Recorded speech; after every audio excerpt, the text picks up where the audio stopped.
while it's still easy. They gather at the edge thinking, they gather in the sky rethinking. Hello, my name is Beka Economopoulos. I'm with the Natural History Museum. We are a traveling museum for the movement and online. We have a mission to advance climate and environmental justice, and we organized today's event, Unfence the Future, Taking Down Fortress Conservation and Its Enduring Legacy. This is a 2-day virtual symposium with roundtable discussions, poetry, short films, and calls to action. I want to start first with the boring stuff, some housekeeping. You as attendees will not have the ability to turn on your video or microphones. So if you'd like to share, please do so in the chat. That's also the place where you can add questions for our panelists, and our event team will be scanning the chat for those questions and relaying them to the moderators. You're also going to receive a poll after each session. We'd love some feedback for you, as well as a survey at the end of the day. So thanks so much for taking part in that. I also want to say we will be monitoring the chat for any inappropriate or offensive comments, and reserve the right to block folks if they aren't behaving respectfully. So thank you for behaving respectfully. And this symposium is being recorded. We will make the link available afterwards to people who are registered.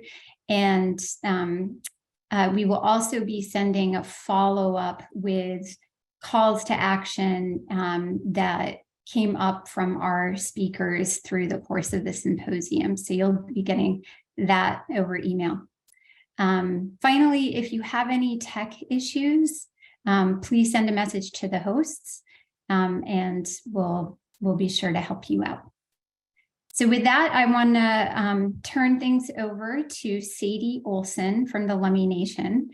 She is studying Indigenous Environmental Studies and Global Change at Northwest Indian College, and she's a co-founder of Whiteswan Environmental, which is a Lummi-led nonprofit dedicated to community and ecological hearing.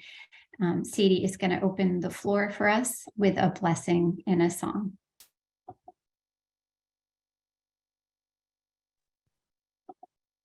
Whiteswan, Kwaslmut, Anishnaabe, Lummi, Sahana Hasmin, Anaman, Kusamat, Sanatan, Suitsin, Ohilo, Quenis, Asla, Atiak, Is, Nuchisin, Maqualia, Quenis, Inatachal, Nistli, Quenis Qual, Aquaquino Squal, Outsen, Chitsa, Lummi Chasin, Utatasin, Quenis Twinout, Haishka, Atias, Reno, H.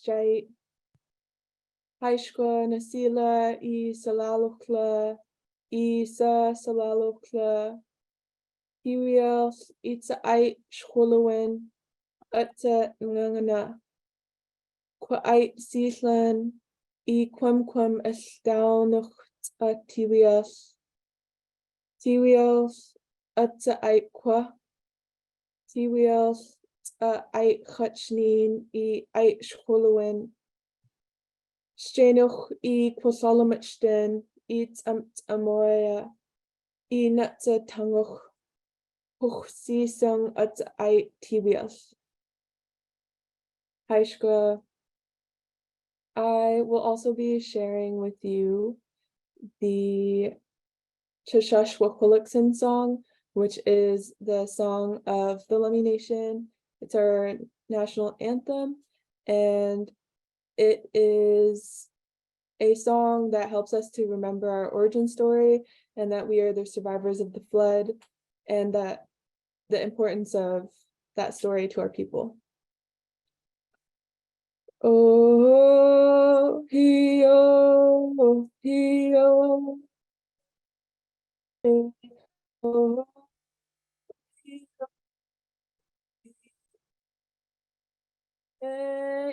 Joshua, Joshua, oh,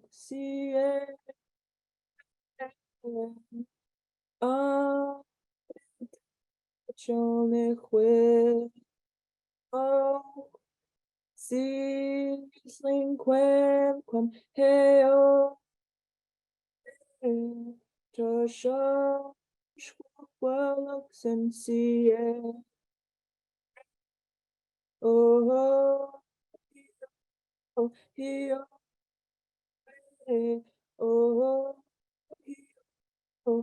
oh, hey, Joshua, ah, oh, si, heo, hey, Joshua, oh, oh, oh, oh, si, heo,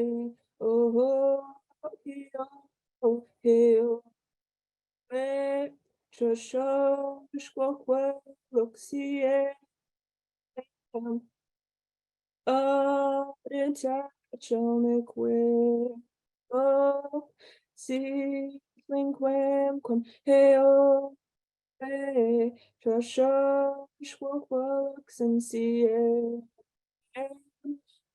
Joshua,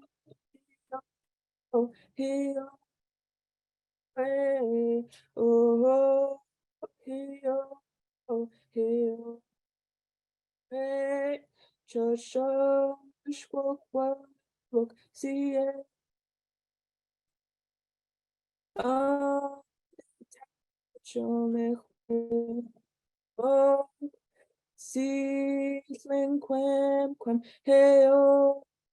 hey, Joshua,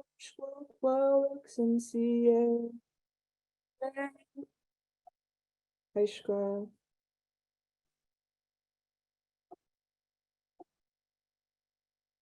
Sadie, thank you so much for opening the symposium and for all your good work. Tomorrow, we're going to be closing this symposium with a video poem by Sadie's mom, Shirley Williams, who is the founding director of Whiteswan Environmental. And we'll be dropping some information in the chat about the work that Whiteswan Environmental does. I want to offer some acknowledgements and thanks. First, to our team at the Natural History Museum and our event team, we have Kel Moody, our event tech and wizard behind the curtain. Steve Lyons, our research director, who put a lot of thought and time into the symposium framing and curation. Andrea Rolifson, who is also behind the curtain, Jason Jones, and our designers, Christian Fleming and Josh Yoder. I also want to acknowledge our supporters. This symposium would not be possible without the support of the Henry Luce Foundation and the William and Flora Hewlett Foundation. The music that you are going to hear over the next 2 days during the interludes between sessions is from Leanne Betsamasaki Simpson. You're going to hear her music. She is a Métis, Sagik, Anishnaabe scholar and award-winning author and artist and musician whose work breaks open the intersections between politics, story, and song. And we're grateful to her for allowing us to play music from her critically acclaimed album, Theory of Ice. And then we also want to thank our partners and co-sponsors, the Center for the Humanities at CUNY Graduate Center, and Survival International, which is a global organization dedicated to advancing Indigenous and tribal communities' rights. And for more than 50 years, Survival has worked in partnership with Indigenous peoples around the world to defend lives, lands, and livelihoods. Where our symposium focuses on the North American context, this Friday, Survival International is organizing a conference on decolonizing conservation on a global scale. That will be hosted at the Center for the Humanities in New York at CUNY Graduate Center. And it will also be live streamed. So if you'd like to check that out, you can go to ourlandournature.org, and we'll put that information in the chat as well. And then on Saturday, Survival is organizing a demonstration at the Bronx Zoo. If you are in New York, you're invited to join. It is where the Wildlife Conservation Society is headquartered. They're one of the world's largest conservation organizations, but unfortunately have a long history of supporting conservation projects that have resulted in grave human rights abuses, including current ones. Finally, I want to acknowledge the inaugural cohort of Red Natural History Fellows. The Red Natural History Fellowship is a program that we launched recently at the Natural History Museum to support the growing movement of activist scholars and practitioners who are working to make change in natural history fields, from critical geography to conservation science, museum practice, landscape architecture, archaeology, and so on. So we're proud to support 8 senior fellows, and you can see their faces and names up there, working to create public scholarship and field building or field pushing initiatives that can accelerate change, redress colonial and environmental harms, and also advance in both theory and practice a vision for and a version of natural history that honors generations past, and charts the path to a just future for all life on Earth. In their first act as fellows, they authored essays about red natural history, a tradition, is a speculative term to describe a tradition of natural history and a practice in its related fields and institutions that breaks from natural history's colonial legacy. And those essays we just published in Social Text. And again, we'll drop the link in there so that you can read more. And then in their next act as fellows, they are most of the moderators as well as some of the speakers in today and tomorrow's symposium. So I want to say a word about why we organized this and what it's about. And I apologize, when we promoted this, one of you wrote me back with a paper from some Anishnaabe scholars, and I was frantically trying to find that before we went live today so that I could attribute it properly. But I did copy down a quote from this paper, and I thought it was an appropriate way to start. So the quote is, "Over time, the mainstream discourse about the natural world has come to favor metaphors of architecture, government, and business. We protect wildlife corridors, regulate the environment, manage land. Such metaphors represent a language of containment and separation, much of which originates in human abuse of nature. These metaphors were developed and popularized to justify, explain, and naturalize the unbridled extraction of minerals from the earth for profit. And they also came out of a specific project, the development of extractive capitalism. And they serve in the function of legitimizing it. So when we talk about extraction in this symposium, we're referring broadly to the extraction of life, labor, and land. The title of this symposium is inspired by another metaphor. Hester Dillon, a citizen of the Cherokee Nation, and principal at Four Rivers Consulting, recently published a report called Unfencing the Future: Voices on How Indigenous and Non-Indigenous People and Organizations Can Work Together Toward Environmental and Conservation Goals. The report was commissioned by Hewlett Foundation. This is an excellent report. I recommend you check it out. We will be dropping that in the chat as well and emailing a link after the symposium. Hester uses the metaphor of the fence. And in this symposium, we take the fence as a metaphor for colonial and capitalist ways of relating to the land.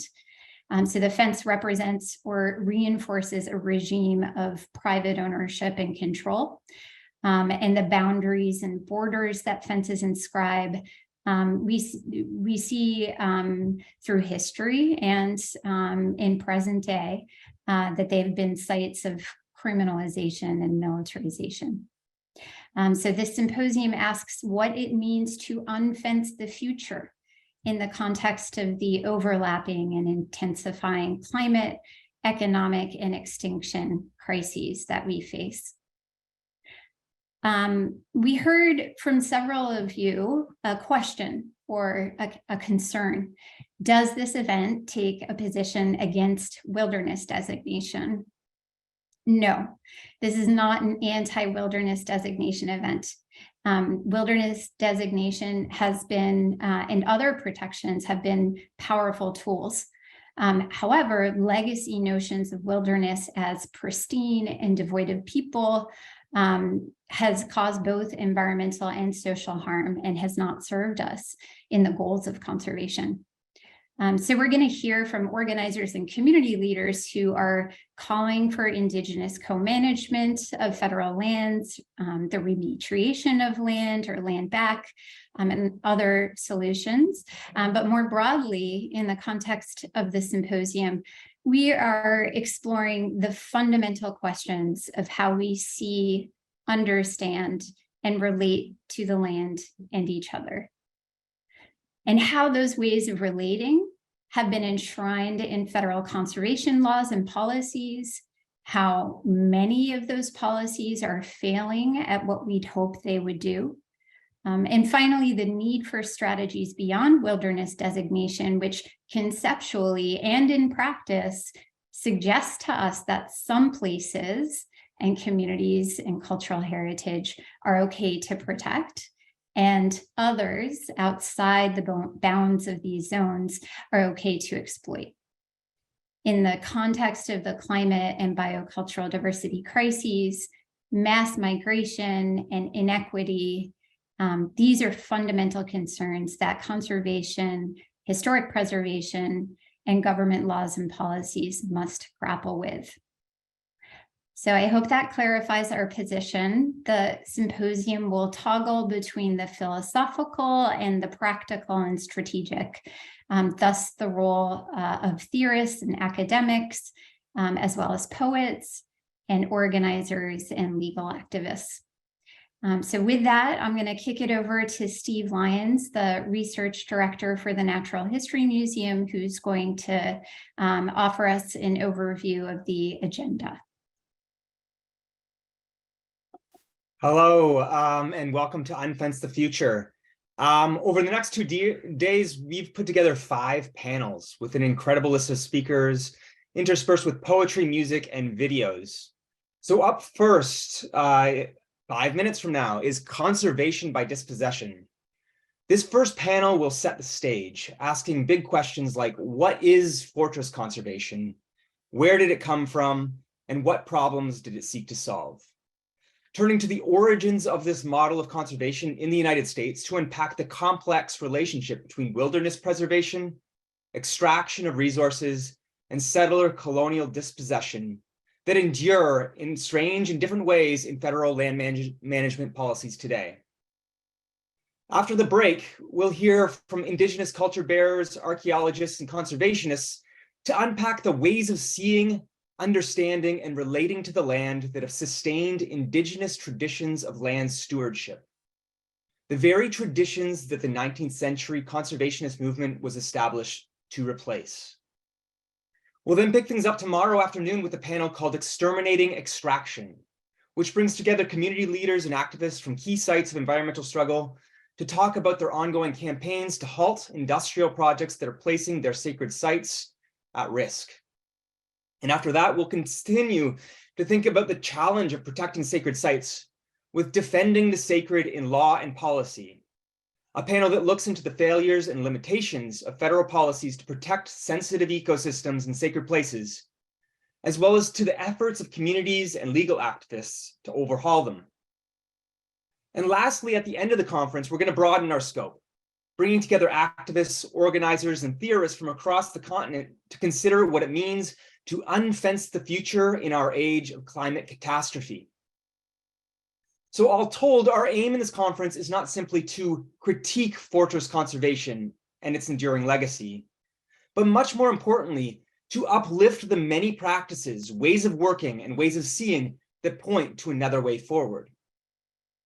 So that is practices that insist that the protection of some does not need to come at the sacrifice of others, that affirm that intact wilderness zones, whatever that means, are no more worth protecting and restoring than the most overdeveloped urban spaces, and that struggle not for bigger and better fences between their homelands and the world beyond, but for the end of a relationship to land premised on the inevitability of extraction, exploitation, and sacrifice. So now the outlines of this alternative we will see already exist. So the challenge we are faced with today is not to invent it from scratch, but to train ourselves to see it, support it, and to organize around it. So on this note, when we are ready, I'd like to hand it over to Ashley Dawson, one of our inaugural Red Natural History Fellows, and a professor of postcolonial studies at the City University of New York. Ashley will be moderating our first panel, Conservation by Dispossession. So if Ashley's ready, we can kick it off with you, and if not, we can listen to some music for 3 minutes before we start. I'm available. Perfect. Okay, thanks so much, Steve. And Beka, for your introductions. It's an honor to be here. I'm so happy and excited about the conversations that we'll be having today and throughout the rest of the symposium.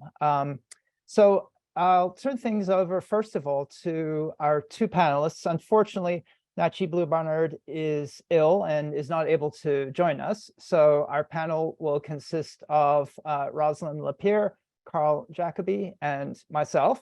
I'll turn things over to the panelists to introduce themselves very briefly. Rosalyn, would you like to start? Sure. So welcome everybody to our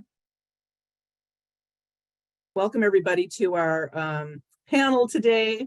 It looks like there's folks from all over the US and abroad. My name is Rosalyn LaPier. I am an enrolled member of the Blackfeet tribe. I'm also Métis. I am currently a professor of history at the University of Illinois in Urbana-Champaign. But I'm also a trained ethnobotanist. I trained with my grandmother and my oldest aunt the traditional ecological knowledge of the Blackfeet. And I've also studied, other folks along the Northern Great Plains. So I just want to say welcome everybody for coming today. And, I think this is a really critical conversation that we're having over the next 2 days about the history, the present day situation, and then our future. So welcome. And I'm Karl Jacoby. I wanted to echo Rosalyn's welcome. I'm really delighted to be here and to participate in this discussion. I'm a professor of history at Columbia University. I've written a fair amount on the history of settler colonialism, the history of conservation, predominantly in the United States, and I'm really looking forward to our discussion today. Great, thanks so much, Rosalyn and Karl. So I'm Ashley Dawson. I'm a professor of postcolonial studies at the City University of New York. You heard that I'm also a collaborator with the Natural History Museum. And I'm also the co-editor of a book that was just published called Decolonize Conservation. So I'm really looking forward to our conversation today. And I just wanted to frame the conversation in the present moment, because a lot of what we're going to be doing is sort of going back into the past with an eye to how the past informs the present. So I think it's important as a kind of preface to this panel to think about the fact that last December, the Conference of the Parties to the UN Convention on Biological Diversity reached a new global biodiversity agreement, which is called the Kunming-Montreal Global Biodiversity Framework. And the agreement commits governments to conserving nearly a third of Earth for nature by 2030. That is the famous sort of 30 by 30 slogan. But protected areas already cover about 17% of global lands. And globally, more than 90% of the 625,000 protected areas that have been declared are owned or are controlled by governments. Now, new protected areas are being declared every year, and they almost always result in community dispossession and displacement. Since almost all protected areas were originally the customary property of communities that were taken from them during colonial and post-colonial eras, and given the kind of continuing impacts of their displacement, communities are concerned that increases in the number and area of protected areas do not occur through further involuntary takings of community lands. So, that's the current context, where there's this plan to react to the biodiversity crisis and to the climate crisis through this massive expansion of protected areas. So we're going to talk about what the history of these protected areas is. And I thought we could start out by discussing the history of national parks, because the system of parks in the United States is often seen as a kind of exemplary way of protecting nature by mainstream conservationists. And it's in fact often looked at as a model that other nations should adopt. So I wanted to begin to think critically about national parks by understanding their history and what happened. So I wanted to ask our panelists, what did the founding of the parks and the conservation movement in the US more broadly enable, and what kind of purpose did it serve?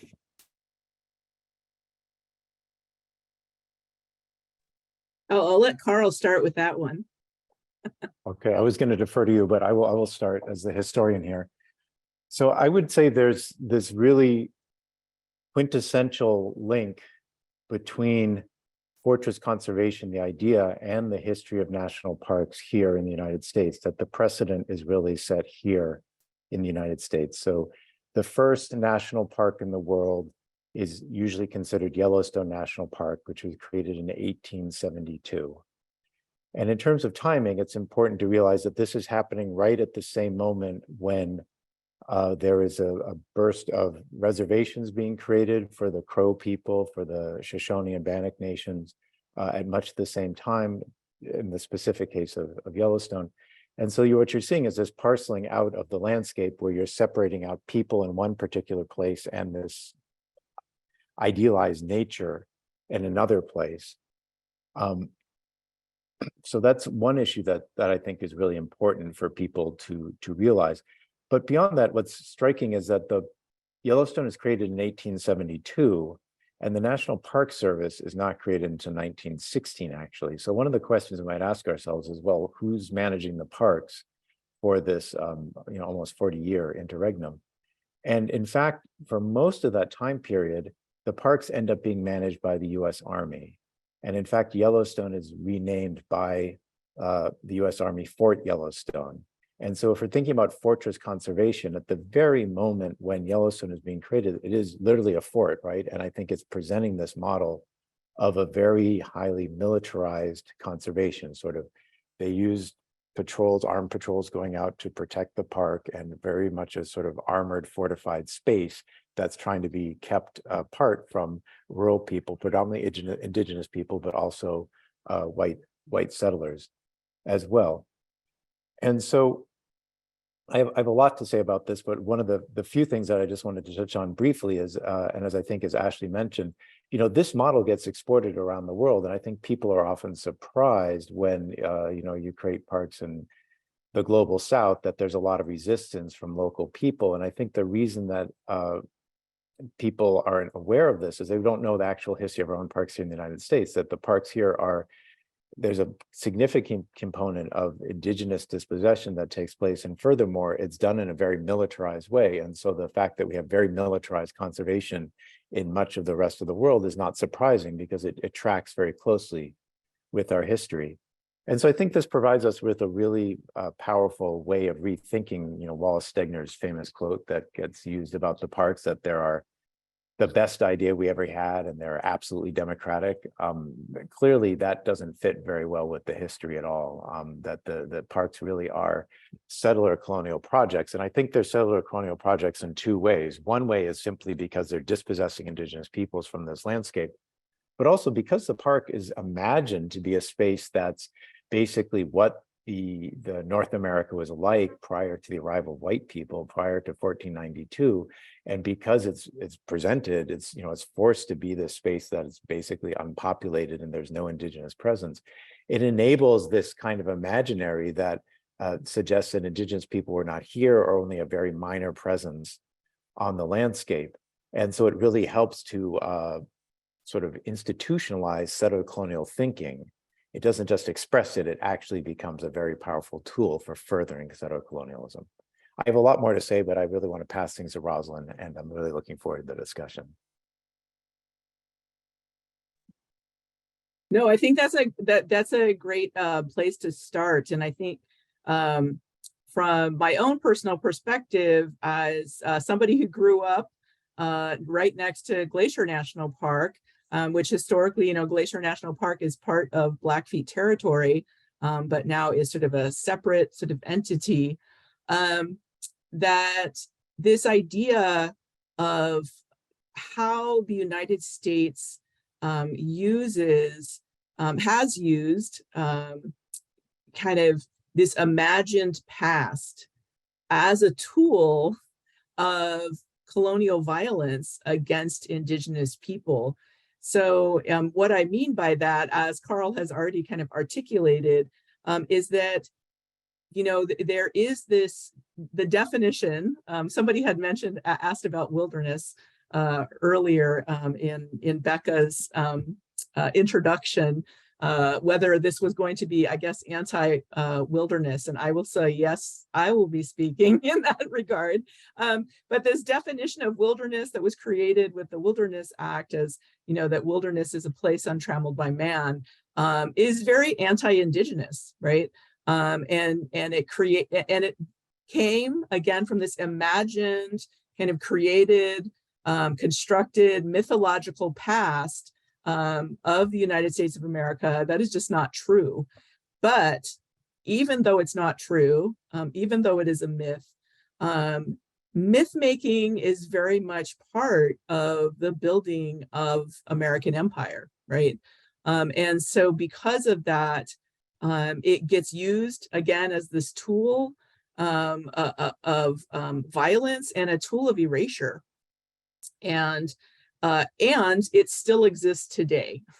So you can't, even though as historians, we can talk about the past as this is part of the history of the creation of national parks and the history in the 19th century, it is still with us today.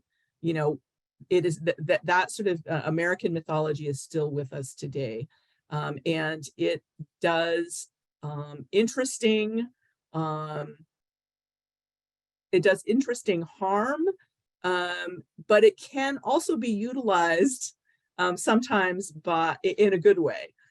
So sort of the myth is still there, and I think I'm going to throw the ball back in Karl's court here to maybe say a little bit more too about one of the questions that Ashley had asked is sort of like, in terms of this history, like why, what did people think that they were doing when they were creating these parks? And there really was a kind of imagined with the cultural elite at that time in the East Coast, thinking that they were doing something. And it was, centered around sort of this myth, but also other types of sort of American kind of historical imaginings. So I'm going to throw it back in Karl's corner there. No, thanks so much. The one thing that really occurs to me is, I mean, the parks are created right at the end of the 19th century. So this is a moment when there's mass immigration, right? And there's also a moment when the supposed frontier is closing or about to close. And so there's this sense that American identity is very closely tied, white American identity at least, is very closely tied to the frontier. And so this is why, Teddy Roosevelt goes out west to find himself and all of these other people. So it's a particular moment that it emerges, which is a sense of trying to institutionalize this frontier landscape, although very much an unpeopled frontier landscape. There was a couple other things when Rosalyn was talking that I wanted to pick up on. One of them has to do with this classic definition of conservation, which is put out in the turn of the last century by Gifford Pinchot, who worked as Teddy Roosevelt's head of the Forest Service and was a sort of great popularizer in many ways, is the person who invented the term conservation. So he defined conservation as the greatest good for the greatest number for the longest period of time. And on the face of it, that seems like very commonsensical, and how can you disagree with it?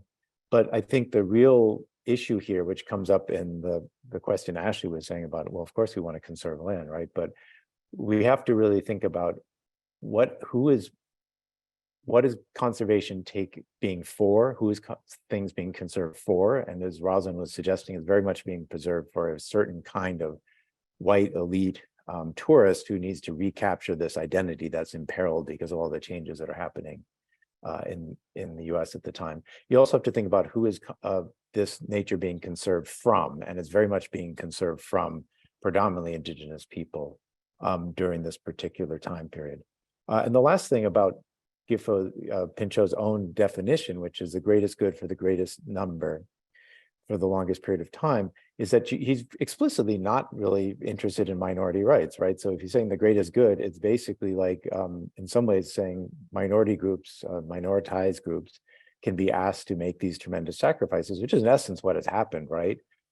So there's, I think, baked into the initial definition of conservation is a real callousness towards the rights of certain groups.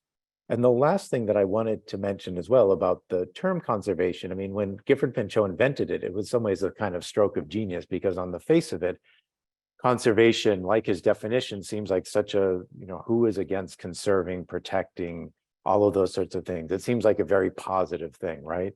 But what I want to emphasize, if returning back to the case of Yellowstone, is that actually conservation dramatically changes the landscape and change often for the worse. So, there's the issues of when the Army comes in, it suppresses forest fires, and this dramatically changes the forest and plant composition in Yellowstone. The Park Service kills off predators, and so this dramatically changes including the wolf. And so this dramatically changes the composition of animals in Yellowstone National Park in all sorts of ways, so that if you're allowing the number of elk to grow, which is what the Park Service and the Army do, then this actually supplants beavers, which create wetlands. So you're actually sort of drying out Yellowstone. There's all sorts of deleterious effects. So in many of these cases, something that's been managed by conservation is not really being protected at all.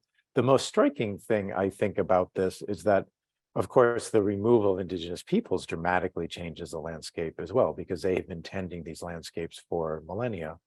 And one of the things that I think just demonstrates the paucity of our thinking still about this is, so in the 1990s, the Park Service finally reintroduces wolves into Yellowstone, trying to make amends for that removal.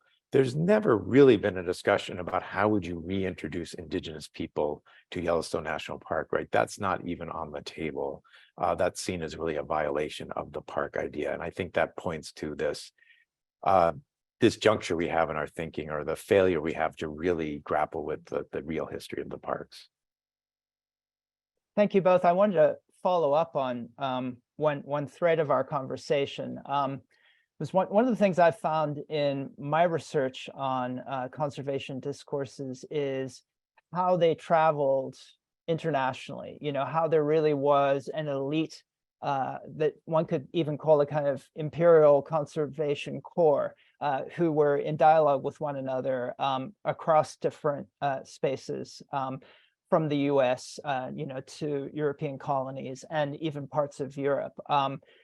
So I wanted to ask you both about the role of sort of scientific discourses in justifying conservation. And I think you both referred to this a little bit in your comments.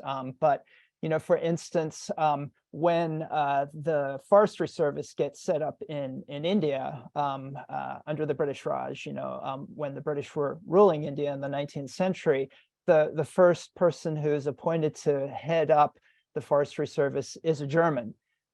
His last name is Brandeis, and he was appointed, well, first of all, because the British had decimated so many of their forests that they didn't have very much knowledge in forestry, but also because he had very successfully displaced the peasants in parts of Germany from forests and instituted a kind of model of scientific management of forests. Which meant not that you didn't touch the forests, but that you culled trees in a certain kind of way in the name of preserving the forests, while also making sure that you could take natural resources from them. So I think it's kind of interesting to explore what the scientific legitimation of conservation is, and what forms of sort of disparagement of indigenous modes of living and being and stewarding the land was in the 19th century that helped to legitimate the creation of things like the U.S. national parks and forestry services in parts of the British and other European colonial empires around the world. So can we maybe unpack that in a little bit more detail? So I can start, and I'm going to take us back a little further in history. So when Lewis and Clark first came out to the West, they actually had a mandate, right, from the president that was a scientific mandate, that they were to gather information, that they were to make these lists of the flora, the fauna, minerals, the people, and so they were very much the first sort of Americans that came out West.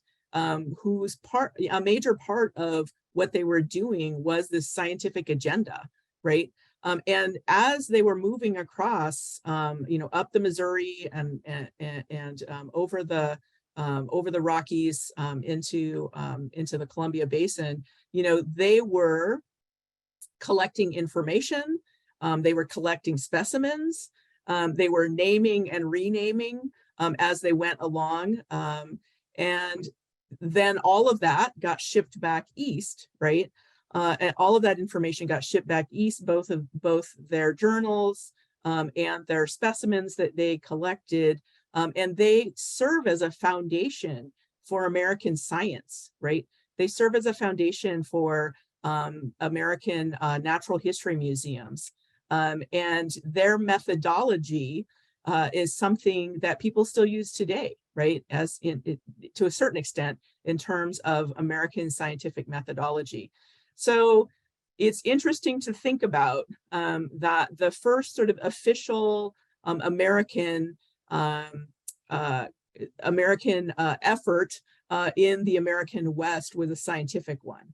So so in terms of your question of like this connection between conservation and American science is a really close one.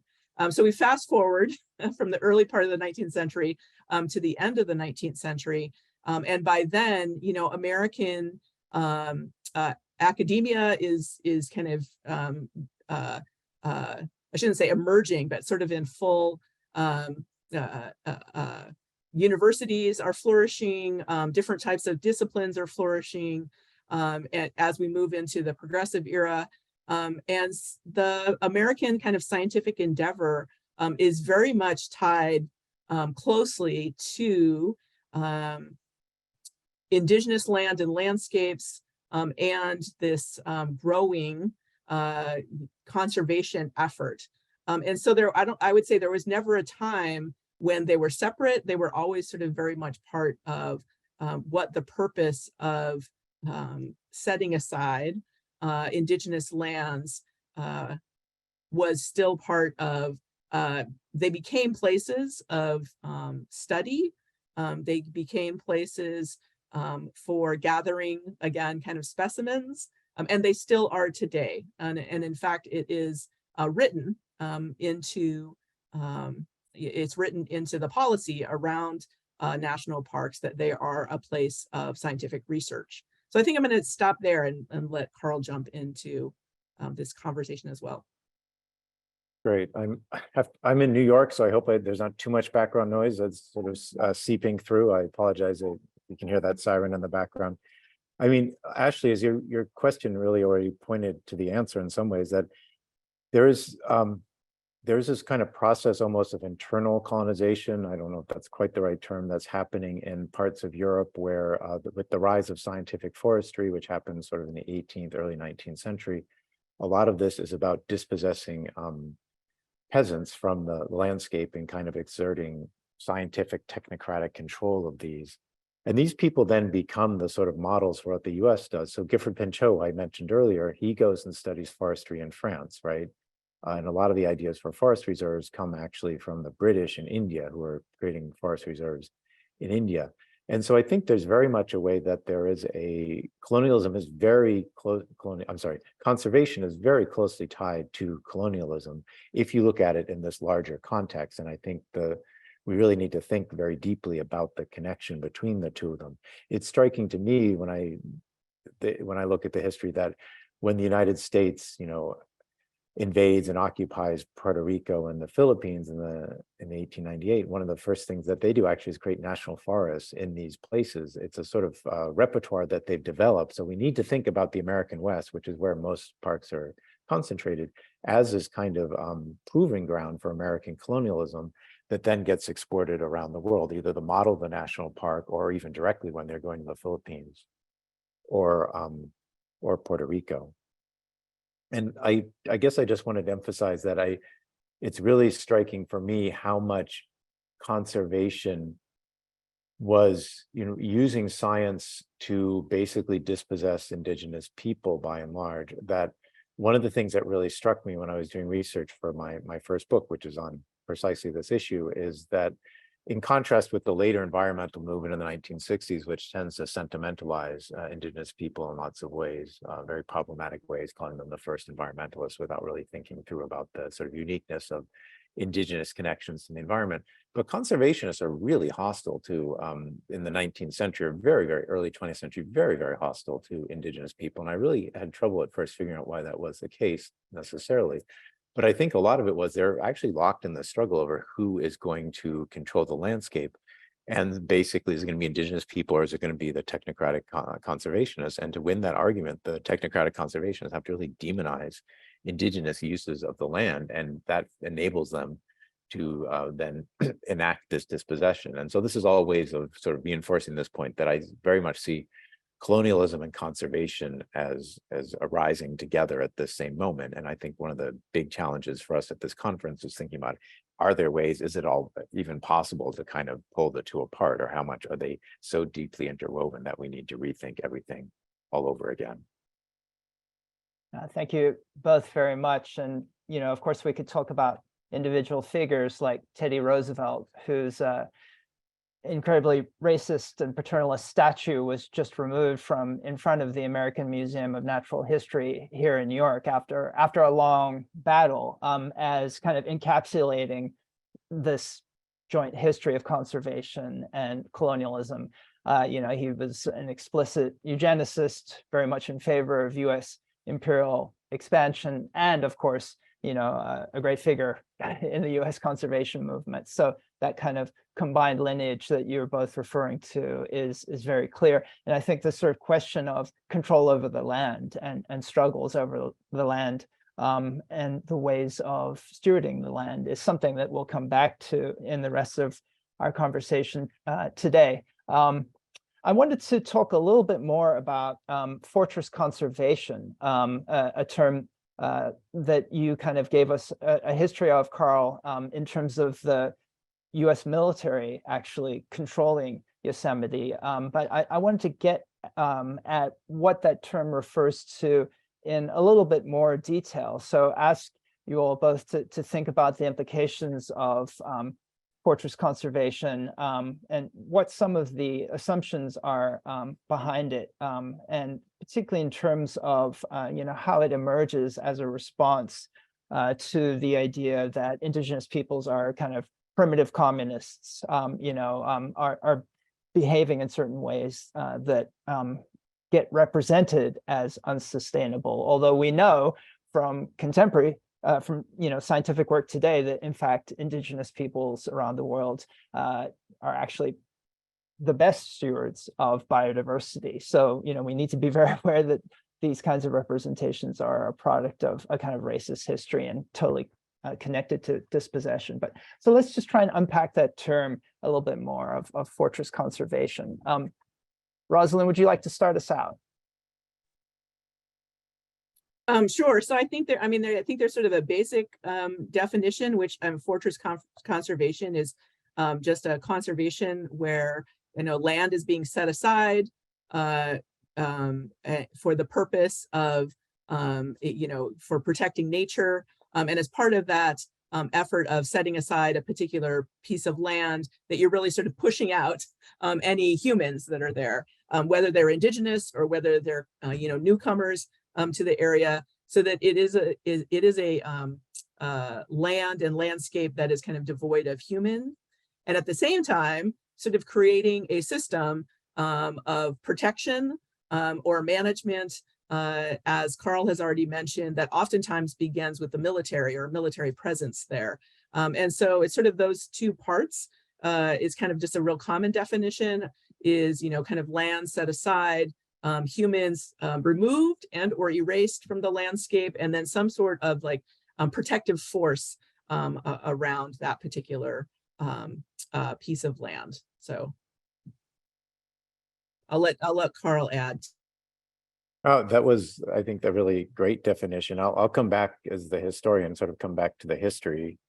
And I should have mentioned as well, so Yellowstone is where the Army starts, doing conservation work, but it actually goes to Yosemite, it goes to General Grant, it goes to a lot of the other national parks, so it's not a specific case. And in fact, for a while, they were thinking about possibly making forestry part of the curriculum at West Point, so that there was a sort of moment, I think, of contingency where the idea was that we'll just have the Army manage all of this, forever, basically. But even though we now have the Park Service, which is sort of the whatever, the happy smiley face of the federal government, one of the things I want to emphasize as well is how much I think there's a really direct lineage between the Army and the Park Service. When the Park Service was created in 1916, what they end up doing is they actually decommission some soldiers who are at these parks, and they instantaneously re-enroll them or whatever as members of the Park Service. So it's not just that there's a model that sort of precedes the Park Service, it's actually that the people are the same from the Park Service, from the Army going to the Park Service. The other thing that I want to emphasize as well is that I think there's many ways in which, and this builds on what Rosalyn was saying, but I think having the Army manage parks just introduces a lot of very problematic metaphors into the thinking, besides just Fort Yellowstone and the idea of the conservation sites as forts or fortresses. But it really, implicitly it suggests that you have an opponent who you have to defeat, which is usually local people, right? And so you can see how that becomes a very problematic metaphor, or even things that you need to defeat, like forest fires, which you have to defeat, which we're now realizing are sort of, that's part of the Yellowstone ecology, right? It's actually the way that the lodgepole pine reproduces itself through fires, and yet trying to suppress fires can lead to all sorts of deleterious effects for the environment. So I think these kind of militaristic metaphors, which get introduced by the Army, and actually also see certain animals like the wolf as an opponent who again needs to be killed and exterminated. all of these get introduced by the Army, and then they filter out into the Park Service as well. And then I guess my short definition of fortress conservation, building on this, is a sense of a place that really needs to be guarded against outsiders and has a very firm boundary, right? There's a very clear delineation between the inside, which is protected, and the outside, which is in some ways, sacrificed, as it were, to other forms of extraction or whatnot. But it pivots on that very sharp divide as well. Yeah, I think that's really useful. This idea that while in the rest of the U.S. Forms of extractivism are proceeding at the fastest possible pace, in the period when the national parks are being established, we draw this nice and completely firm line around the national parks, this kind of border. And it's worth remembering also that this is the same period when racist acts like the Chinese Exclusion Act are being created in the United States. You cited sort of 1916 as the creation of the Park Service, but that's also when the U.S. is developing passports, right, and the forms of border control connected to the introduction of passports, particularly on the border with Mexico, right? So yeah, maybe we could see national parks, and I think the language that you very evocatively used as part of this broader process of creating borders and boundaries and walls that was part of colonialism and kind of settler colonial and capitalist project. And of course, that process has its own contemporary instantiation where, we have parks and reserves that have been created all around the world. They are often policed in a very militarized fashion. And the language to justify those forms of policing is connected to the war on terror, right? So there's the idea that, trafficking in endangered species can help fund subversive groups, terrorist groups. And so you find actually the US and other European nations often funneling huge amounts of money to global South countries in the name of, counterinsurgency and anti-terrorism.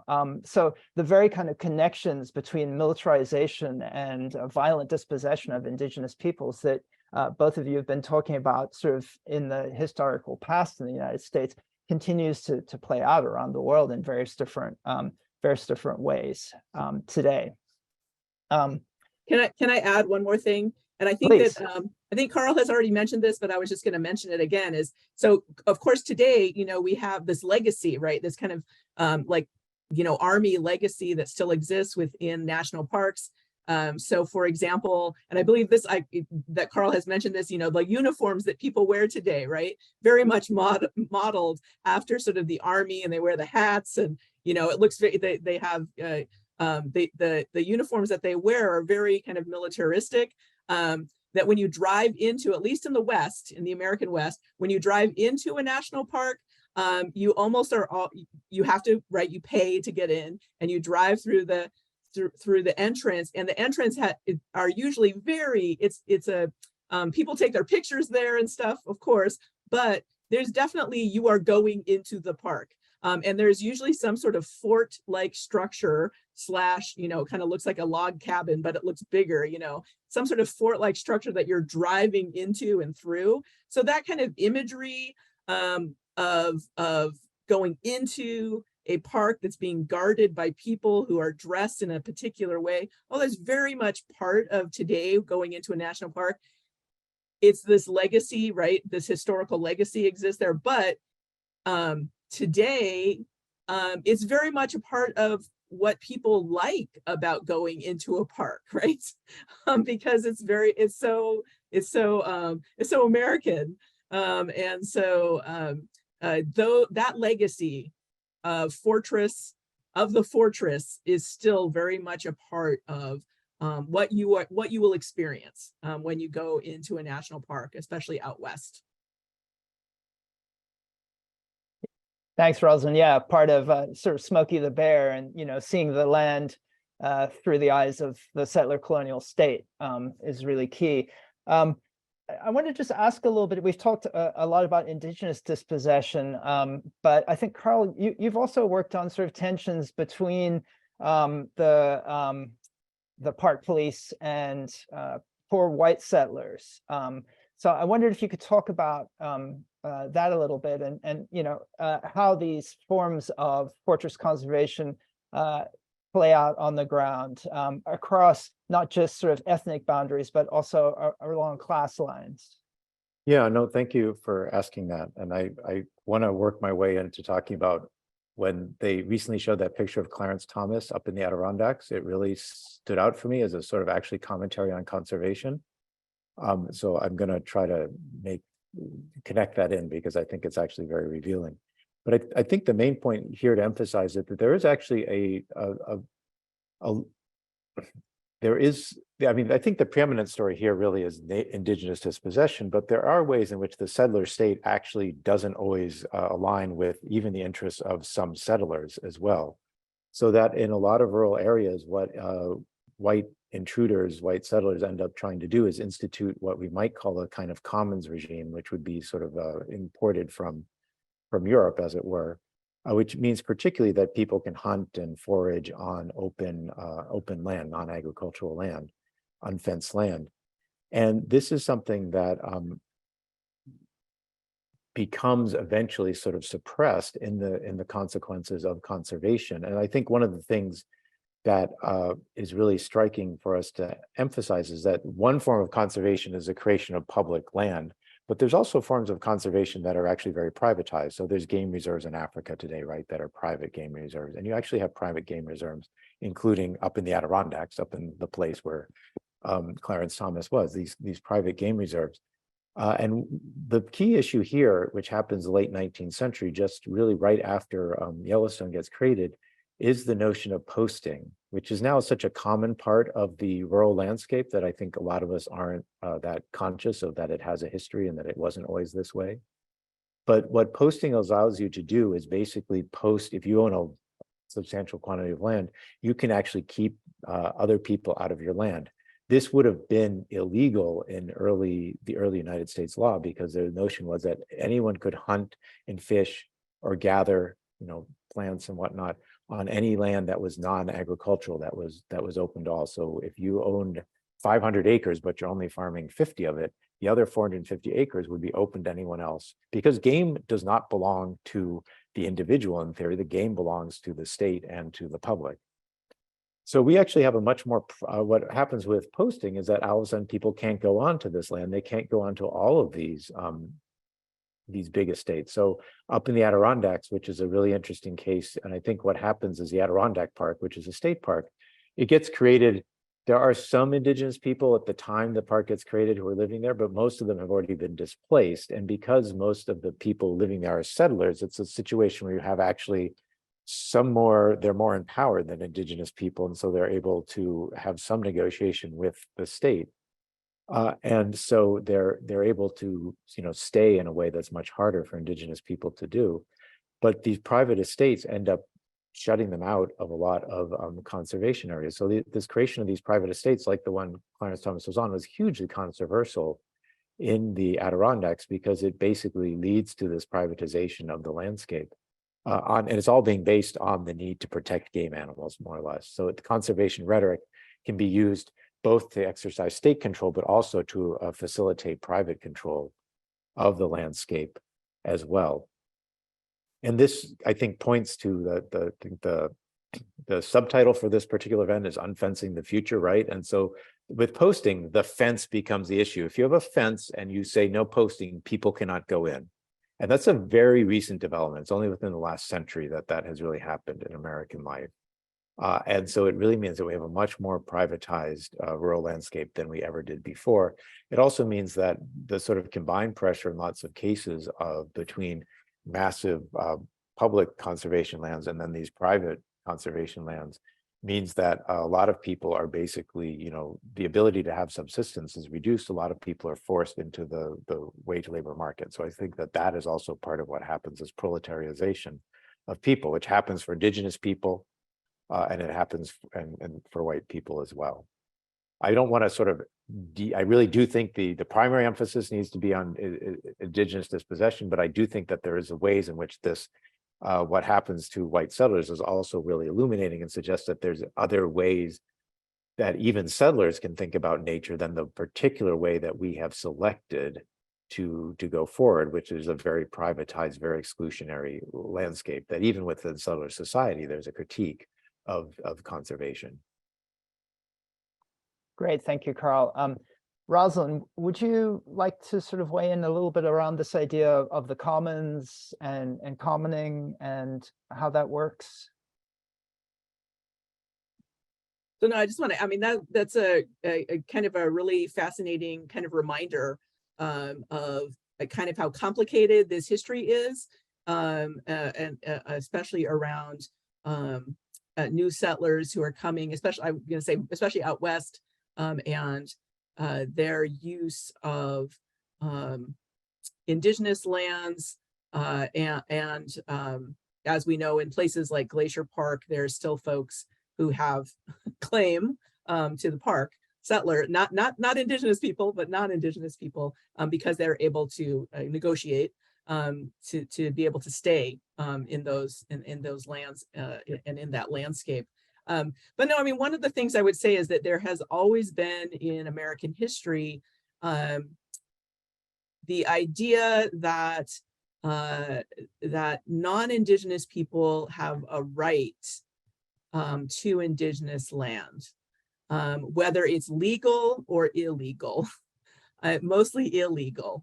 And so as, you know, as Americans are moving from the east to the west and settling as they go along, almost always that settlement begins illegally, right? They don't have permission to do it.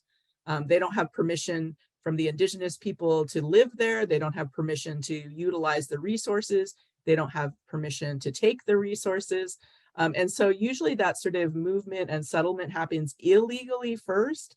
And then once sort of that illegal settlement settles in, then legal settlement happens, where the United States government, usually through treaty or you know, executive order, acquires land, and then there's quote unquote legal settlement, right? Then sort of the homesteading and sort of that sort of stuff begins. But this idea that Americans have the right from the get-go of either legal or illegal taking of resources has always been part of the American history and American story. And so that is something that now, as we're thinking about moving forward and thinking about how we're all collectively, right, going to either use the landscape or conserve the landscape, we have to, I'll just say, we have to remind ourselves that oftentimes that we have this story as part of our history of illegal use, and we need to think about that. Not even though there have been settlers that have been here for a very long time, we should not legitimize their settlement because they began there illegally. That makes sense. So. Yeah, thanks so much, Roz. I think that's hugely important to note. I mean, I wonder if we could talk a little bit more about the sort of legal structures and the kind of ideologies that supported colonization and you know, the transformation into conservation. You know, what were the ideas about land that were brought from Europe by settlers to the United States and to other colonies that justified this stealing of land?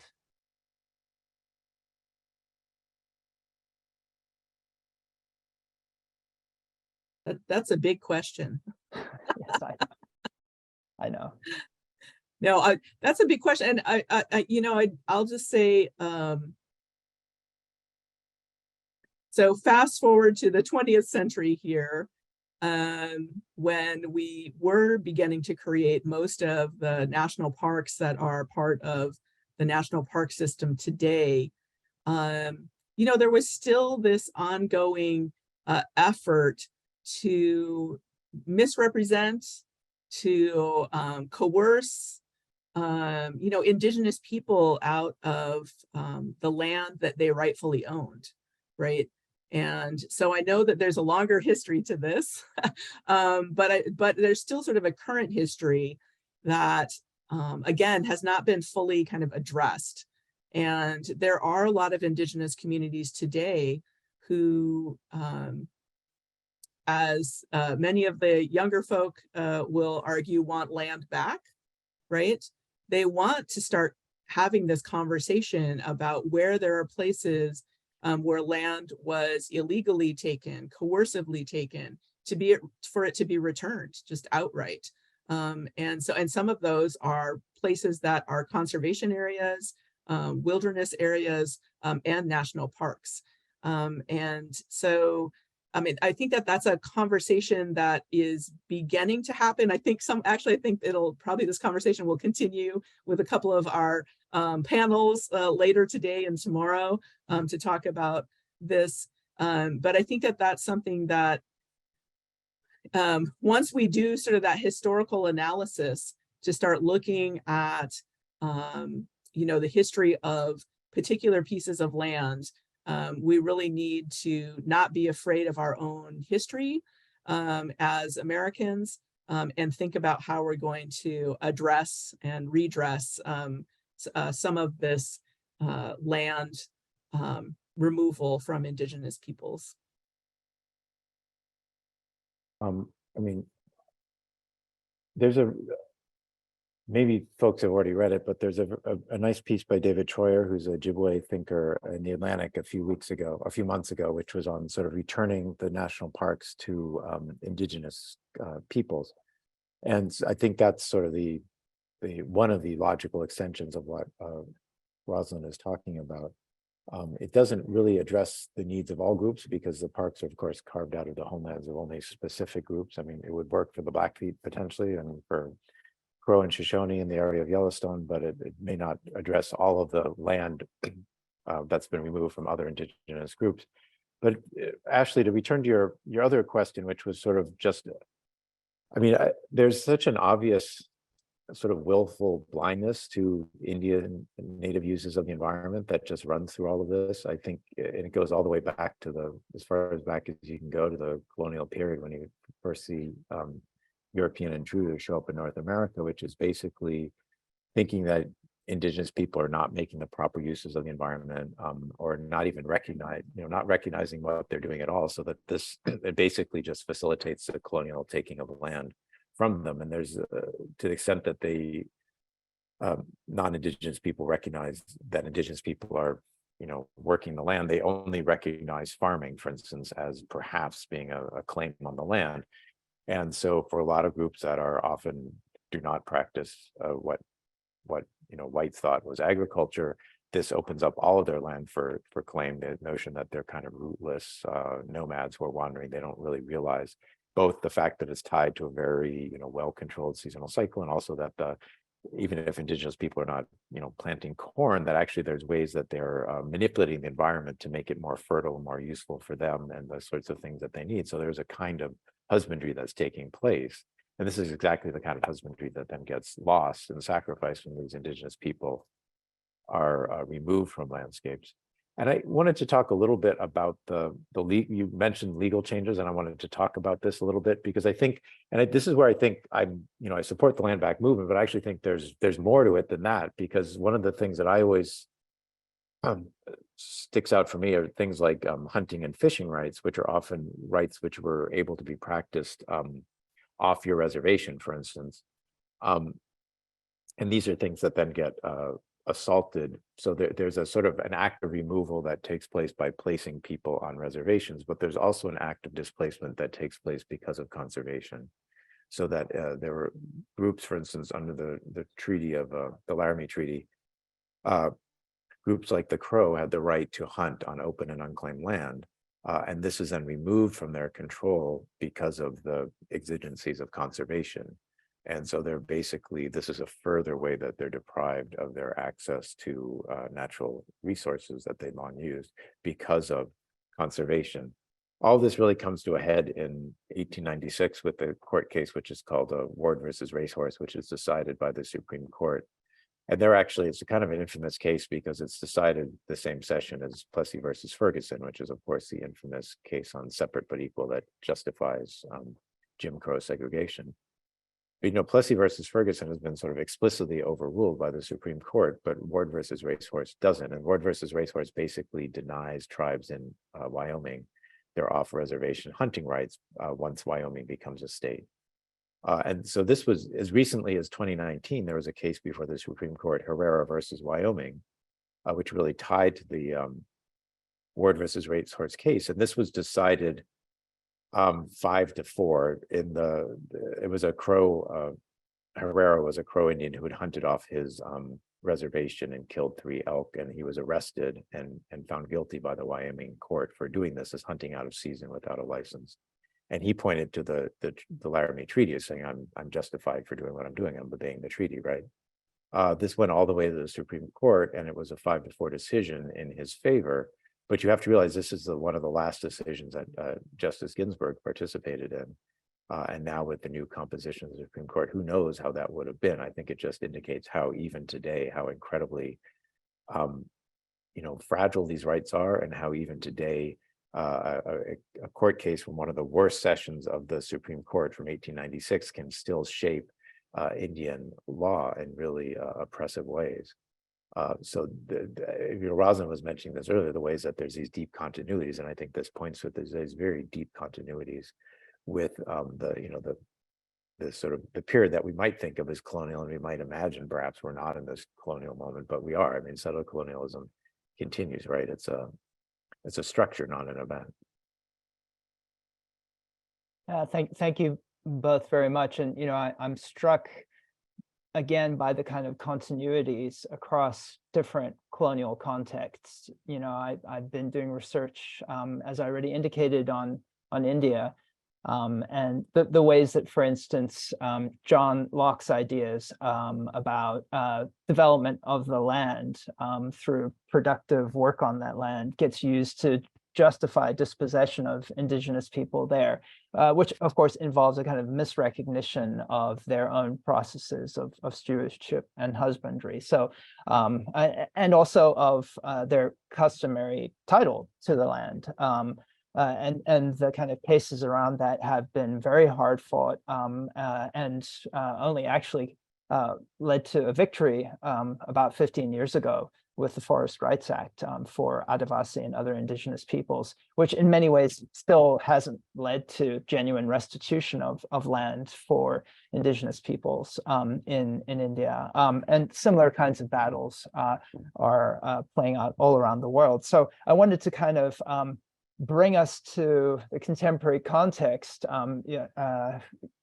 Karl, you mentioned land back struggles today, and David Troyer's very interesting argument about returning the national parks to native control. So I wanted to ask you both about what existing conservation movements that are trying to undo fortress conservation, what do they really get right? What is the dominant movement doing that makes sense, right? Because they've been under pressure from indigenous people and local communities all around the world for many hundreds of years, but particularly as a result of the Declaration of the Rights of Indigenous People on a kind of international scale. There's been much more recognition of conservation as infringing on human rights and customary rights of indigenous people around the world. So, as the dominant conservation movement reacts to these movements, what is it getting right and what is it getting wrong? And where do movements need to go moving forward to cope with the shortcomings of conservation as it exists today? Another small question to you both, I know. I can start with a couple of things. So, I would just start with, this has been reported oftentimes kind of in the news, the majority of American conservation and NGOs is too white, right? The management is too white, the leadership is too white. This has been reported that, there needs to be more Indigenous leadership, more BIPOC leadership. And I'll just say this, the leaders are there. I'm often, I'm an Indigenous woman with a PhD. I'm not the only one. There's several of us. So, kind of the excuse that there aren't people out there to provide leadership, there aren't people out there to step into these spaces is just not true. And so anyway, start there. Conservation groups way too white, need way more different voices. And as Karl has mentioned, also, it's from different groups. It's also not just too white, it's also very class oriented as well. So that's one place to start. I think the other thing sort of related to that in terms of, I don't know, it's easy, I'll just say this, it's easier to point out what they're doing wrong. So what else they're doing wrong? And again, Karl has already mentioned this as well, is when we start thinking about restoring landscapes, right, and restoring ecosystems, it's easier for us to look at, again, land in this kind of American wilderness construct as a place where humans don't exist. And so when we are thinking about the example he gave was it kind of restoring wolves, right, to Yellowstone, but there's not a thought of let's restore humans to Yellowstone, right? That we need to start thinking about these landscapes as places where humans have lived for thousands and thousands of years, where the ecosystems co-evolved with humans there, animals there, plants there. And so when we only think of ecosystem as including plants and animals, we really are missing a huge piece of how that ecosystem was managed, how it was cultivated, and how all of that processes co-evolved together over these tens of thousands of years that humans have been in sort of native North America. And so I think when conservation groups and NGOs start thinking about, hey, how can we improve the landscape, restore the landscape, they almost always forget about the human factor there. And I think there still is too much, a little bit, as Karl had mentioned before, kind of this anti, right? Anti-fire, anti-predator, kind of correct ecosystem, that we need to sort of also kind of get out of that American construct that we have created of what the natural world is. And that still filters through there. It still exists in conservation groups and NGOs today. And I think I'll just end by saying here that I think that as conservation groups and the United States government is beginning to think about how to include Indigenous voices, that we really need to think about the words that we're using. And so, for example, I really want to push back against the phrase co-management or co-stewardship, because again, the reason we're in the problem we're in is because of non-Indigenous management. So why do we want to co-manage with you? Let us do the management. And again, there's plenty of us out there who, if the requirement is that we need to be educated, that we need to have experience, that we need to, et cetera, if we need to use that sort of Western box, we exist. We're out here. So there doesn't need to be co-management or co-stewardship. There can be management, Indigenous stewardship. We're here already. If we don't want to use the Western box and we use the Indigenous box, there's way more of us out there who have, traditional ecological knowledge and Indigenous knowledge as our knowledge system framework that exists. And we do not need to look far for these people. These people exist and they're there. I think I hear a little too much sometimes from conservation, from federal agencies, that they need to that this process needs to be this slow movement forward of quote unquote co-management first and co-stewardship first. And I just call BS on that because we exist, we're out there, and the conservation groups, again, that are primarily not Indigenous, need to take a step back and allow Indigenous people to be the leaders. I'll get off my soapbox now. Those points are so important, Rosalyn. Thanks. I think we almost are at the time where we need to start taking questions from the audience. So, Karl, I'll let you weigh in very quickly and then take something. Well, I mean, Rosalyn said it so well, and I really agree a lot. I agree 100% with her comments about co-management and co-stewardship. I like to think there's a dawning realization among many in the conservation community that Indigenous people, you can't really think about the nature in the United States without taking into account Indigenous people and the history of Indigenous dispossession and the lost Indigenous knowledge that, I mean, I should say lost, ignored. The Indigenous knowledge that's always been there, but it had been ignored by non-Indigenous conservationists. The Sierra Club recently did an apology for their sort of all of John Muir's sort of terrible ways that he thought about Indigenous people. But I really think about how do you bring Indigenous people into conservation. I don't know if that's really the right way to express it, but basically that it needs to be done in a really empowered way. And I think the reason you do it in an empowered way is because you wanted to be furthering Indigenous sovereignty, which is, I think, really the core issue that was behind everything that Rosalyn was saying. So that, when often you say, well, we'll consult with Indigenous people, right? But what you consult means that it actually just becomes a burden that the Indigenous government has to now, which is much smaller than the federal government, has to now consult with the Forest Service or the Park Service. That becomes a burden upon them. And also the consultation doesn't mean that you actually listen to them and, follow any of their suggestions. It just means like, well, we talk to them, we check off a box. And there's also ways in which lots of people talking about restoration are trying to mimic the kinds of things that Indigenous people did. They set fires. So we'll try to mimic that without really thinking about, well, we're not bringing Indigenous people in. We're just trying to imitate what Indigenous people are doing.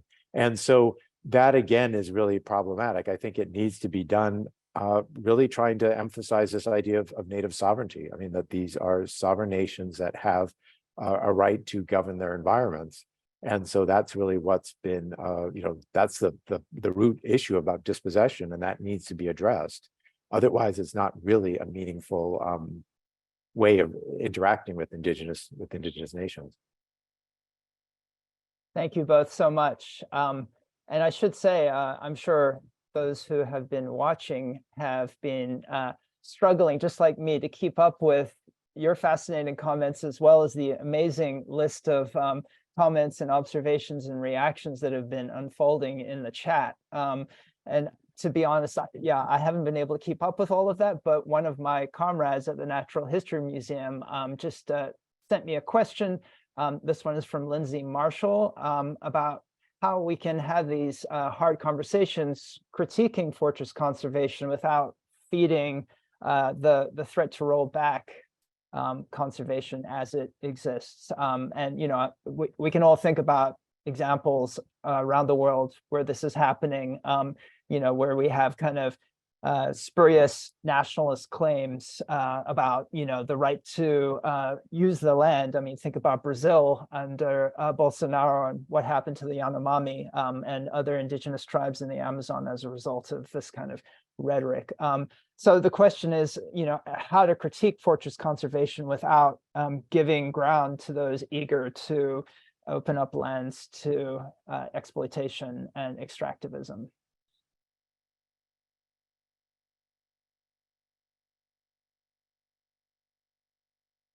I mean, hi, Lindsay, by the way. I know Lindsay. I know a Lindsay Marshall. I think this is probably the Lindsay Marshall I know who's there.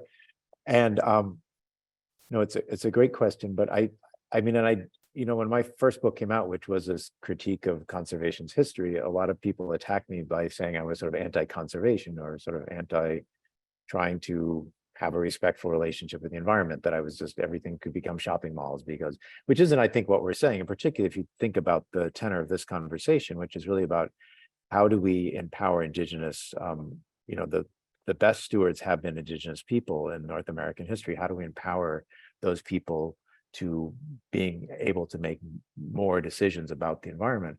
That seems to me to be very different. I don't know what you want to call it, conservation, or you want to call it something else, but it seems to me very different than the kind of, other critique, which is saying, well, conservation is useless, we should just get rid of it completely. I mean, I see this as a critique, but ultimately a friendly critique that's trying to, further the cause of thinking deeply about how to live sustainably on this continent. And that, so I don't, ultimately, I think that's a misreading of what we're trying to do here. I'll just really quickly add, I mean, I think an evolution has to occur, right? An evolution or a revolution has to occur. And the conservation of the past is not going to be the conservation of the future. And if Indigenous voices are heard, one of the things that Indigenous people have done is we've used the landscape, right? We've used the landscape, we've managed the landscape, we've cultivated the landscape. Humans have always been part of the landscape. So we need to start thinking about the future. Conservation in the future is something that is different than the past, and the past was fortress conservation. So what are we moving towards? And I think that that's a conversation that needs to continue to occur. And I think we can push back against the idea of like, what we're just opening the doors, right? And like the miners will walk in. I think that that's not what is going to happen as long as we have these kind of critical conversations to think about what we want that future to look like. Great, thanks to you both. I think we have time for you to tackle one more question. And we have one from Alexandra Post about how white settler conservation organizations can be allies for Indigenous-led conservation stewardship organizations and communities. So, how do we go beyond making space to supporting and empowering Indigenous-led groups? And I guess I'll just add a little bit to that. Can you talk a little bit more about land bank movements today and what they look like in North America and in other parts of the world? I'll just say something really briefly and then pass it on to Karl. So, a lot of conservation groups, NGOs here in the United States are large. They are billion-dollar businesses. I don't know of a single Indigenous-led Native nonprofit that's a billion-dollar business. So when we start talking about how can white-run conservation groups think about being good allies, I think we need some equity here first. Don't think of don't think of an Indigenous conservation group in the same ways that you're going to think of the Nature Conservancy or the Sierra Club. I mean, these guys are multi-million, billion, if you think of the Nature Conservancy, $billion a year businesses. We're not the same, not even close. So let's start there. I mean, let's talk about, let's be real. So, how can, white people be allies? I can't answer that question because I'm not a white person. I think that's something that conversation has to happen elsewhere. So I think I'll just end there.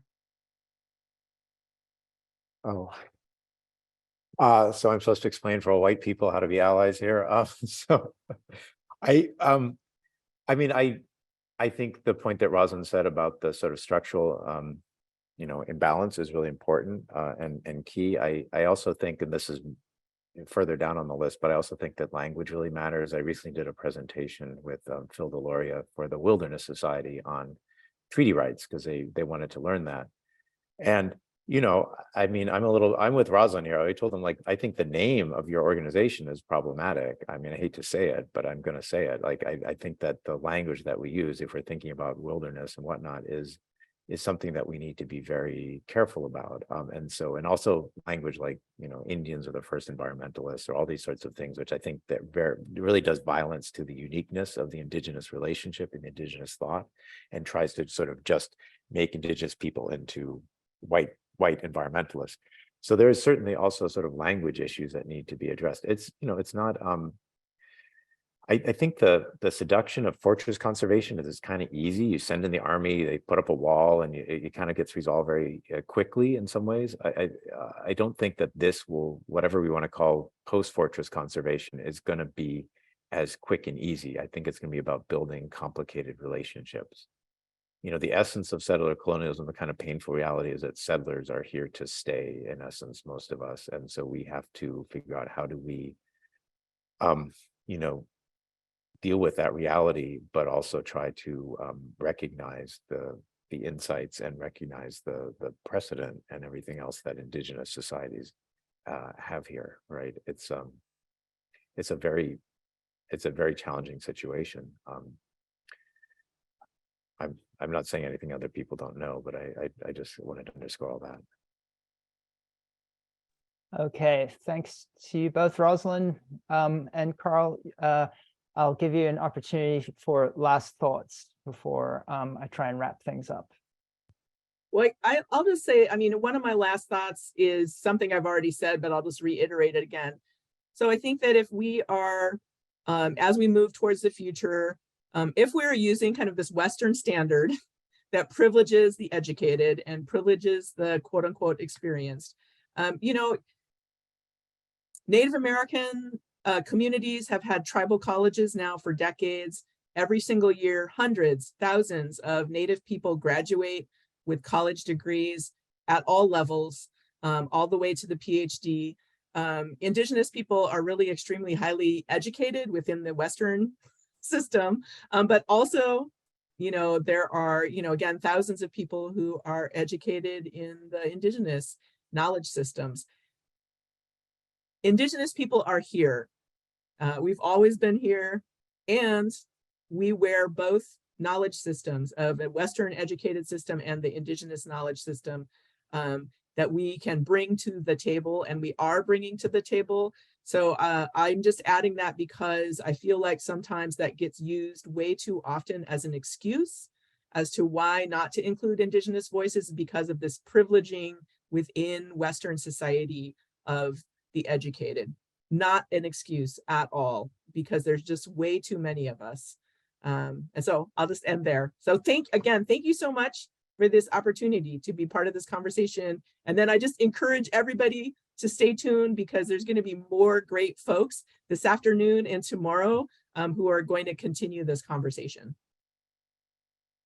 And I'm going to also say something that I more or less said before, which is I think that it's not enough to just simply think about indigenous knowledge and how can indigenous knowledge be, brought into the conservation equation. But I think you really need to think seriously about indigenous sovereignty and indigenous, self-control, ability to make their own decisions for themselves. They need to think about indigenous communities as nations. They're native nations, and you really need to take that nationhood seriously. I think otherwise there's no way that you can really create the kind of transformative conservation that we're talking about here. Okay, thanks so much to you both for an absolutely incredible panel. You've really illuminated, I think, for all of us, the kind of colonial roots of conservation, the ways in which conservation, despite a kind of facile idea that it was about preserving the land, was actually part of a process of dispossession that was unsustainable, right? Because it established paradigms of control over the land that actually don't work, both in human terms and in environmental terms. And we need to see those things as absolutely connected to one another. And I would also say, throughout the panel, we've seen how this kind of colonial genealogy of conservation is playing out in the present. And I would underline that really remains the case. We've seen how fortress conservation is playing out in terms of militarized dispossession of people around the world today. I would also say that the big conservation groups that exist today and are part of this sort of lineage that we've been discussing, many of them are increasingly trying to engage in forms of greenwashing. So they are saying that they can accept millions of dollars from businesses that want to somehow, continue forms of destruction of the environment, in order to absorb the carbon that they're generating, or somehow offset the destruction of biodiversity that they're engaged in. And so we really need to see that many of these conservation organizations are part of the problem and engage in a kind of relentless critique of the way in which they continue the processes of colonialism and kind of capitalist dispossession that we've talked about in this panel. To understand that, to push back against it, and as we've heard from both Karl and Rosalyn, to really support Indigenous sovereignty and the sovereignty of local communities who have stewarded the natural world and maintained biodiversity for many, many eons in the past.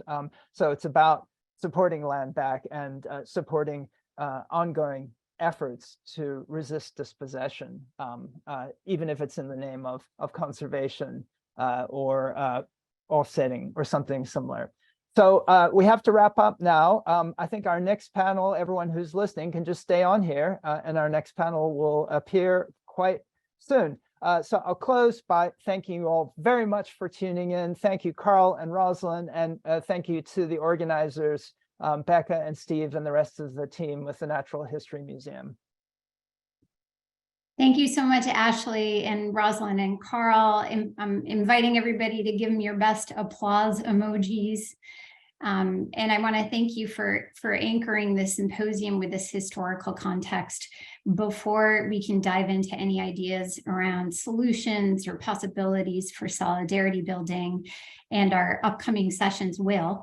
It's so important that we understand the history and the entanglements of science and colonialism and nation building and conservation. So our next roundtable, called Indigenizing Conservation, asks what characterizes Indigenous approaches to land stewardship, what makes them irreconcilable with settler colonialism and capitalism, what conservation outcomes are these alternative approaches proving to yield, and how can conservationists, historic preservationists, activists, and others support efforts to advance tribal sovereignty and indigenize conservation for the benefit of all. So that roundtable discussion begins at 4 p.m. Eastern. But first, we have a 15-minute creative interlude that's going to kick off with a short film created in 2016 by our team at the Natural History Museum. It's called The Sacred Remains, and it features one of our next speakers in the next roundtable, John Eagle Sr., who's the Tribal Historic Preservation Officer for the Standing Rock Sioux tribe.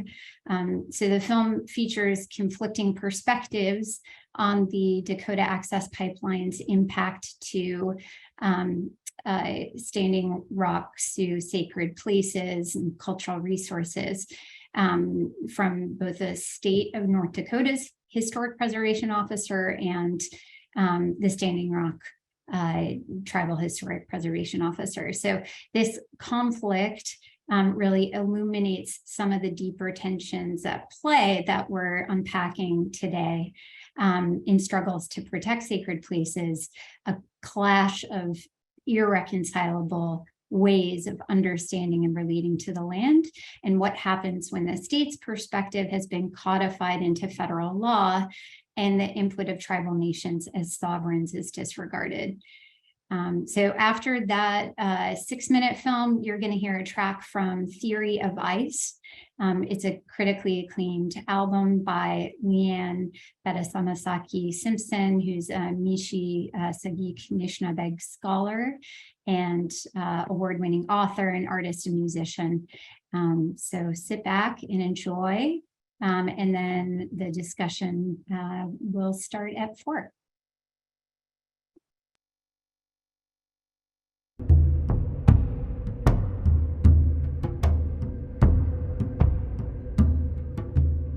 So this medallion, if you were to look at this, and my wife made this for me.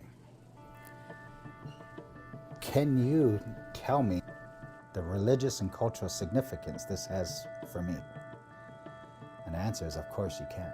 Unless we have that conversation, unless we sit down with each other and talk about this, there's no way for you to identify or evaluate the religious and cultural significance this has for me or for my people. And that's what's happening on the land. And that's the adversarial relationship now that we're engaged in, not only with the Corps of Engineers, but Dakota Access Pipeline, and unfortunately, North Dakota State Historic Preservation Office. My name is Tim Mintz. We have a company named Makoche Woapi. The translation is Earth Writings. Today we're looking at an area here that has been scraped. It's a 150-foot corridor. There was multiple sites within this corridor section, and we were never allowed to get right inside the 150 corridor, but we recorded outside looking in, and we had 82 features along this corridor, and 27 graves were identified within this area. But what is important is here that these are very limited in recordation. In other words, there's not too many, if any. These are probably the only ones that actually North Dakota has seen. Tim Mintz identified over 80 stone features to include 27 burial cairns. Our lawyers filed an emergency injunction to protect those places. When that federal judge received that injunction and all those GIS points, all those site maps and descriptions of what was there, they gave them to the Dakota Access Pipeline. The very next morning, they came across the land with bulldozers, attack dogs, and security. To our knowledge and what we've seen, there was only one case where a site where 4 of the rocks on a stone circle looked like they may be underneath the berm or may be disturbed, but otherwise there was no indication at all that anything was destroyed. The North Dakota State Historic Preservation Office went out there. They walked around. They did not see anything that they, as archaeologists, would identify as sites of religious and cultural significance to Standing Rock Sioux tribe.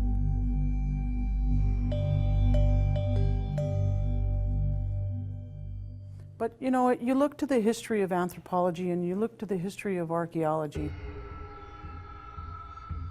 There's a lot to be said about the old school way of thinking and what they're calling the new archaeology. There's individuals who are of a mindset that only they scientifically can say that there are no sacred sites there. I think archaeologists look at cairns differently than the way Tim looked at the cairn. We're looking for certain characteristics, and we also look at the geology of a site. So if it's in a glaciated area and there's a lot of stones or rocks in that area,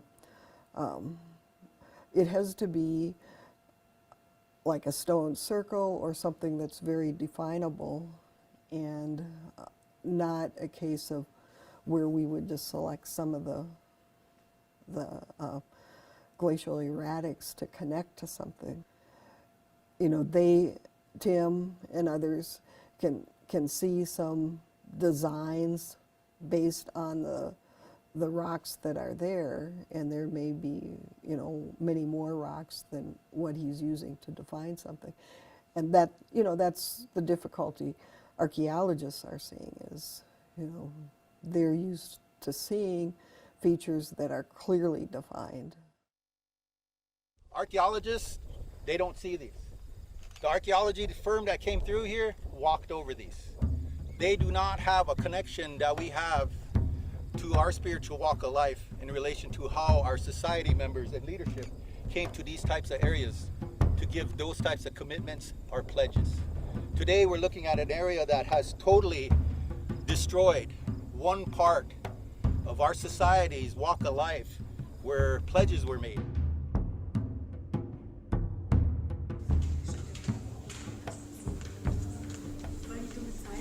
We're kind of caught in a situation where there's 2 worlds colliding with each other, and those 2 worlds don't understand one another very well. If you look at American anthropology, American archaeology, native languages and oral histories should be the database that they draw upon. But there is a challenge, because to say religious and cultural significance, for us, it's like trying to get a round peg to fit into a square hole. People tend to look at us as archaic people, that we're something from the past, but we're not. We're alive, we're vibrant, we're beautiful. Our culture is, we say, Lakota choka, which is a Lakota way of life. And what people don't understand is Lakota choka ogna mawani, that Lakota way of life is within me. So now we're saying, as Native people, as Indigenous people, enough is enough. We're not going to allow you to control our narrative. We're not going to allow you to define who we are.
Dispossession and reattachment, achieving maximum density, 39 degrees Fahrenheit. You relax at the surface, spread apart, cooler,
Welcome back, everybody, to Unfence the Future, a two-day symposium dedicated to dismantling the colonial logics, practices, and protocols in federal policy, conservation, and historic preservation. That was the song Break Up from the critically acclaimed album Theory of Ice, which is by Leanne Betta-Samasaki Simpson, who's a Mishi Sagi Anishnaabe scholar, musician, artist, and activist, and author. There's very little she doesn't do. I'm excited to introduce to you Andrew Curley, who is one of our Red Natural History Fellows. He is a Diné scholar and assistant professor in the School of Geography, Development, and Environment at the University of Arizona. And he's going to be facilitating the roundtable discussion that kicks off now, Indigenizing Conservation.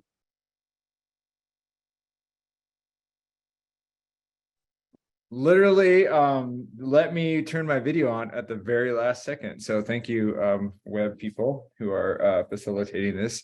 Ya'at she Andrew Curley nishe bilagana nishle hanagani bashachi bilagan dashache kiani dashanali. Ya'at in Diné means it is good to be here. So it's like a way we it's like often thought of as hello, but I think it's a good way to think about in its actual interpretation is it's good to be here. So it's a good way for us to think about what we're doing here. I want to introduce our panelists and then go ahead and start getting into the questions because we have limited time and everybody's busy. So let's go ahead and I'll just give a quick introduction. There's John Eagle Sr., who's currently the Standing Rock Sioux Tribal Historical Preservation Officer. Very important position in thinking through some of these questions on conservation. Melissa K. Nelson, who is an ecologist and director of Cultural Conservancy, and also a professor at Arizona State University, right up the road from where I'm currently at. And then Jim Enote, CEO of Colorado Plateau Foundation, Board of Trustees of Grand Canyon Trust, based out of, now he's not based out of Flagstaff, but they are based out of Flagstaff. So thank you all for being here. We really appreciate the time that you're giving to us in order to talk about these questions. Let's go ahead and start thinking about things. So we had a preliminary conversation yesterday. There was a lot of interesting points being raised. We talk a little bit about the terminology, even about indigeneity and indigenousness and how appropriate this is for some of these questions. But what, giving that quick bio, I wanted to give you an opportunity to talk about your personal experiences in these areas of conservation. So maybe I'll just open it up to a question starting with Jim and Enote, and then moving over to Melissa and John, and saying, how have conservation questions changed in your time and experience, and how have Indigenous people been incorporated or not incorporated into how conservation works? Well, thank you, Andrew. Just a quick sound check. You can hear me, right? Okay, cool. And thank you, Melissa and John, for being here. Well, first I'll say that I am a farmer, and this is my 66th consecutive year planting. I planted my first seeds when I was still in a cradle board. I am also a conservationist, a modern native conservationist with an agenda to make the world a more beautiful place for people and all other life forms. A little backstory about what motivates me. So as a young boy, my mother and I were visiting my father, who was serving in the United States Air Force. And ironically, when we were visiting him outside of that Air Force base where we went to visit him, we encountered a whites only public restroom. Whites only, when I was a child. I didn't quite understand what that all meant, but I could tell by the tension on my mother's hand holding my little hand that something wasn't right. I knew that wasn't right. Later in my life, I served as a natural resource director for the Zuni tribe. And I remember in a meeting with federal government officials, the lead agency, the chair of that meeting, dismissed my insistence for tribal inclusion. That was 1991, I believe. So I am motivated by those and other negative experiences, the injustice. So my intention now is to close the gaps between people and create a more informed public, and to be strategically persuasive. And I'll add that, yes, I am on the board of the Grand Canyon Trust, and I've been on the board 23 years. And when I went on that board, initially, it was mostly white folks. They're good people, good intentions, some ignorant, some, but good people. And since then, I am now chair of the board. I have the gavel, and I'm a major part of leading that organization. I also serve on the governing council of the Wilderness Society. Yes, the Wilderness Society. And I joined that because, as I said, I am motivated by closing gaps between people and ideas. And the only way that's going to happen is for us as Native peoples is to be in a place where we make policy and monitor policy. So that includes being trustees or board members of universities, conservation organizations, hospitals, schools, and all the rest. So I have seen a lot of change. Yeah. So my 45 years of working in conservation and development, in fact, I pulled this out of my archives. This is a book. I'm not sure if it's going to show here with the, that does, but this is an event it's going in and out, but the Earth Summit in 1992 in Rio de Janeiro, I was there, as were many other Native peoples from around the world. And we had pushed forward new agendas for inclusion around conservation, basically healing the planet, healing ourselves. So things are changing. I think we should be celebrating really how things have changed. Thanks to some of our people here in the panel too, Andrew and Melissa, and there are others in the audience, I'm sure, who are in the academy and are helping young Native people to be nation builders, right? And making these changes and giving them the right tools to make that happen. So things are changing. I think we're celebrating, actually. But it means that we have to be in a place of influence and to be very persuasive, which is, I think, becoming a lost art, is how to be persuasive and how to make people understand that the inclusion in our leadership makes sense. I don't know, Kel, if you are able to pull up this image that was just breaking news from yesterday. Kel, if you can hear me. There was, if you can't see that right now. The link, I can share my screen. Okay, well, what it was is yesterday, a tribal coalition from northern Arizona had announced that they are now preparing to ask President Biden and his administration to create a new Grand Canyon National Monument. And that is being led by tribes.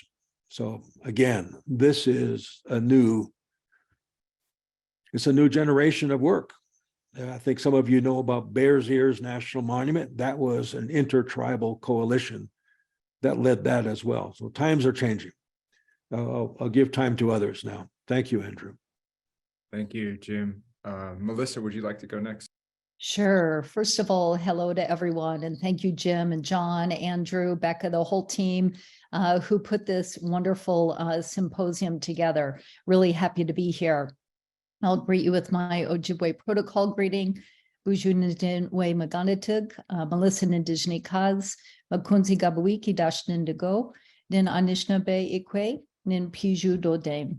Mikanakwajuing, Turtle Mountain Chippewa, and Dunjiba. Just like Andrew, it's customary to start with a protocol greeting. So I greet you all with a warm heart as relatives today, and I'm happy to be here.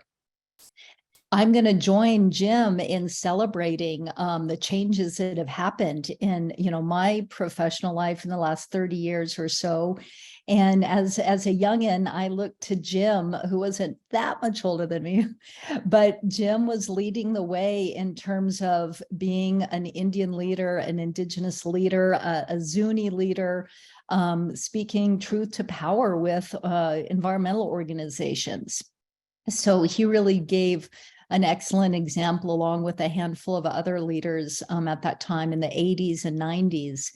And the work that I've been doing with the Cultural Conservancy, even our name, we were an antidote to the Nature Conservancy, because at that time we saw the Nature Conservancy really locking up a lot of lands, beautiful lands, under the preservation model. And many of these places were important cultural lands, homelands, sacred sites for Native American tribes that were no longer accessible, although they were preserved for nature and for Western science to do research and studies on. So the Cultural Conservancy was created, and I think Jim had some early conversations with the early founders about becoming a conservancy that really acknowledged the entwined relationship between nature and culture. We cannot separate them. So it was really a way to speak back to the Nature Conservancy and uplift Native culture, because we cannot have Native culture or any culture without a reciprocal relationship with our lands, our foods, our waters, our air, our plants and animals. So the work of the Cultural Conservancy has been really, I would say, a leader in looking at how to indigenize conservation. We early on were having relationships with people in the Nature Conservancy and a lot with land trusts, the Land Trust Alliance, the Land Trust Movement. I've worked a lot in California with a lot of California Indian tribes who have very tiny rancherias, very small reservations, or are unrecognized completely and don't have access to any of their traditional lands. So the land trust model has been attractive there. But I would say, that was an uphill battle. Our motto even, this was like 35 years ago, was returning native lands to native hands. And of course, that didn't go too well with a lot of settler society or even the Nature Conservancy and other preserves. Today, everyone's talking about returning native lands to native hands. It's like a ubiquitous slogan now, which is so powerful. And yes, thanks for putting in the Segurite Land Trust, an urban Indigenous women-led land trust in the Oakland, San Francisco Bay Area that is really leading urban Indigenous land trust and conservation work in partnership with parks and other nonprofits and urban farms, et cetera.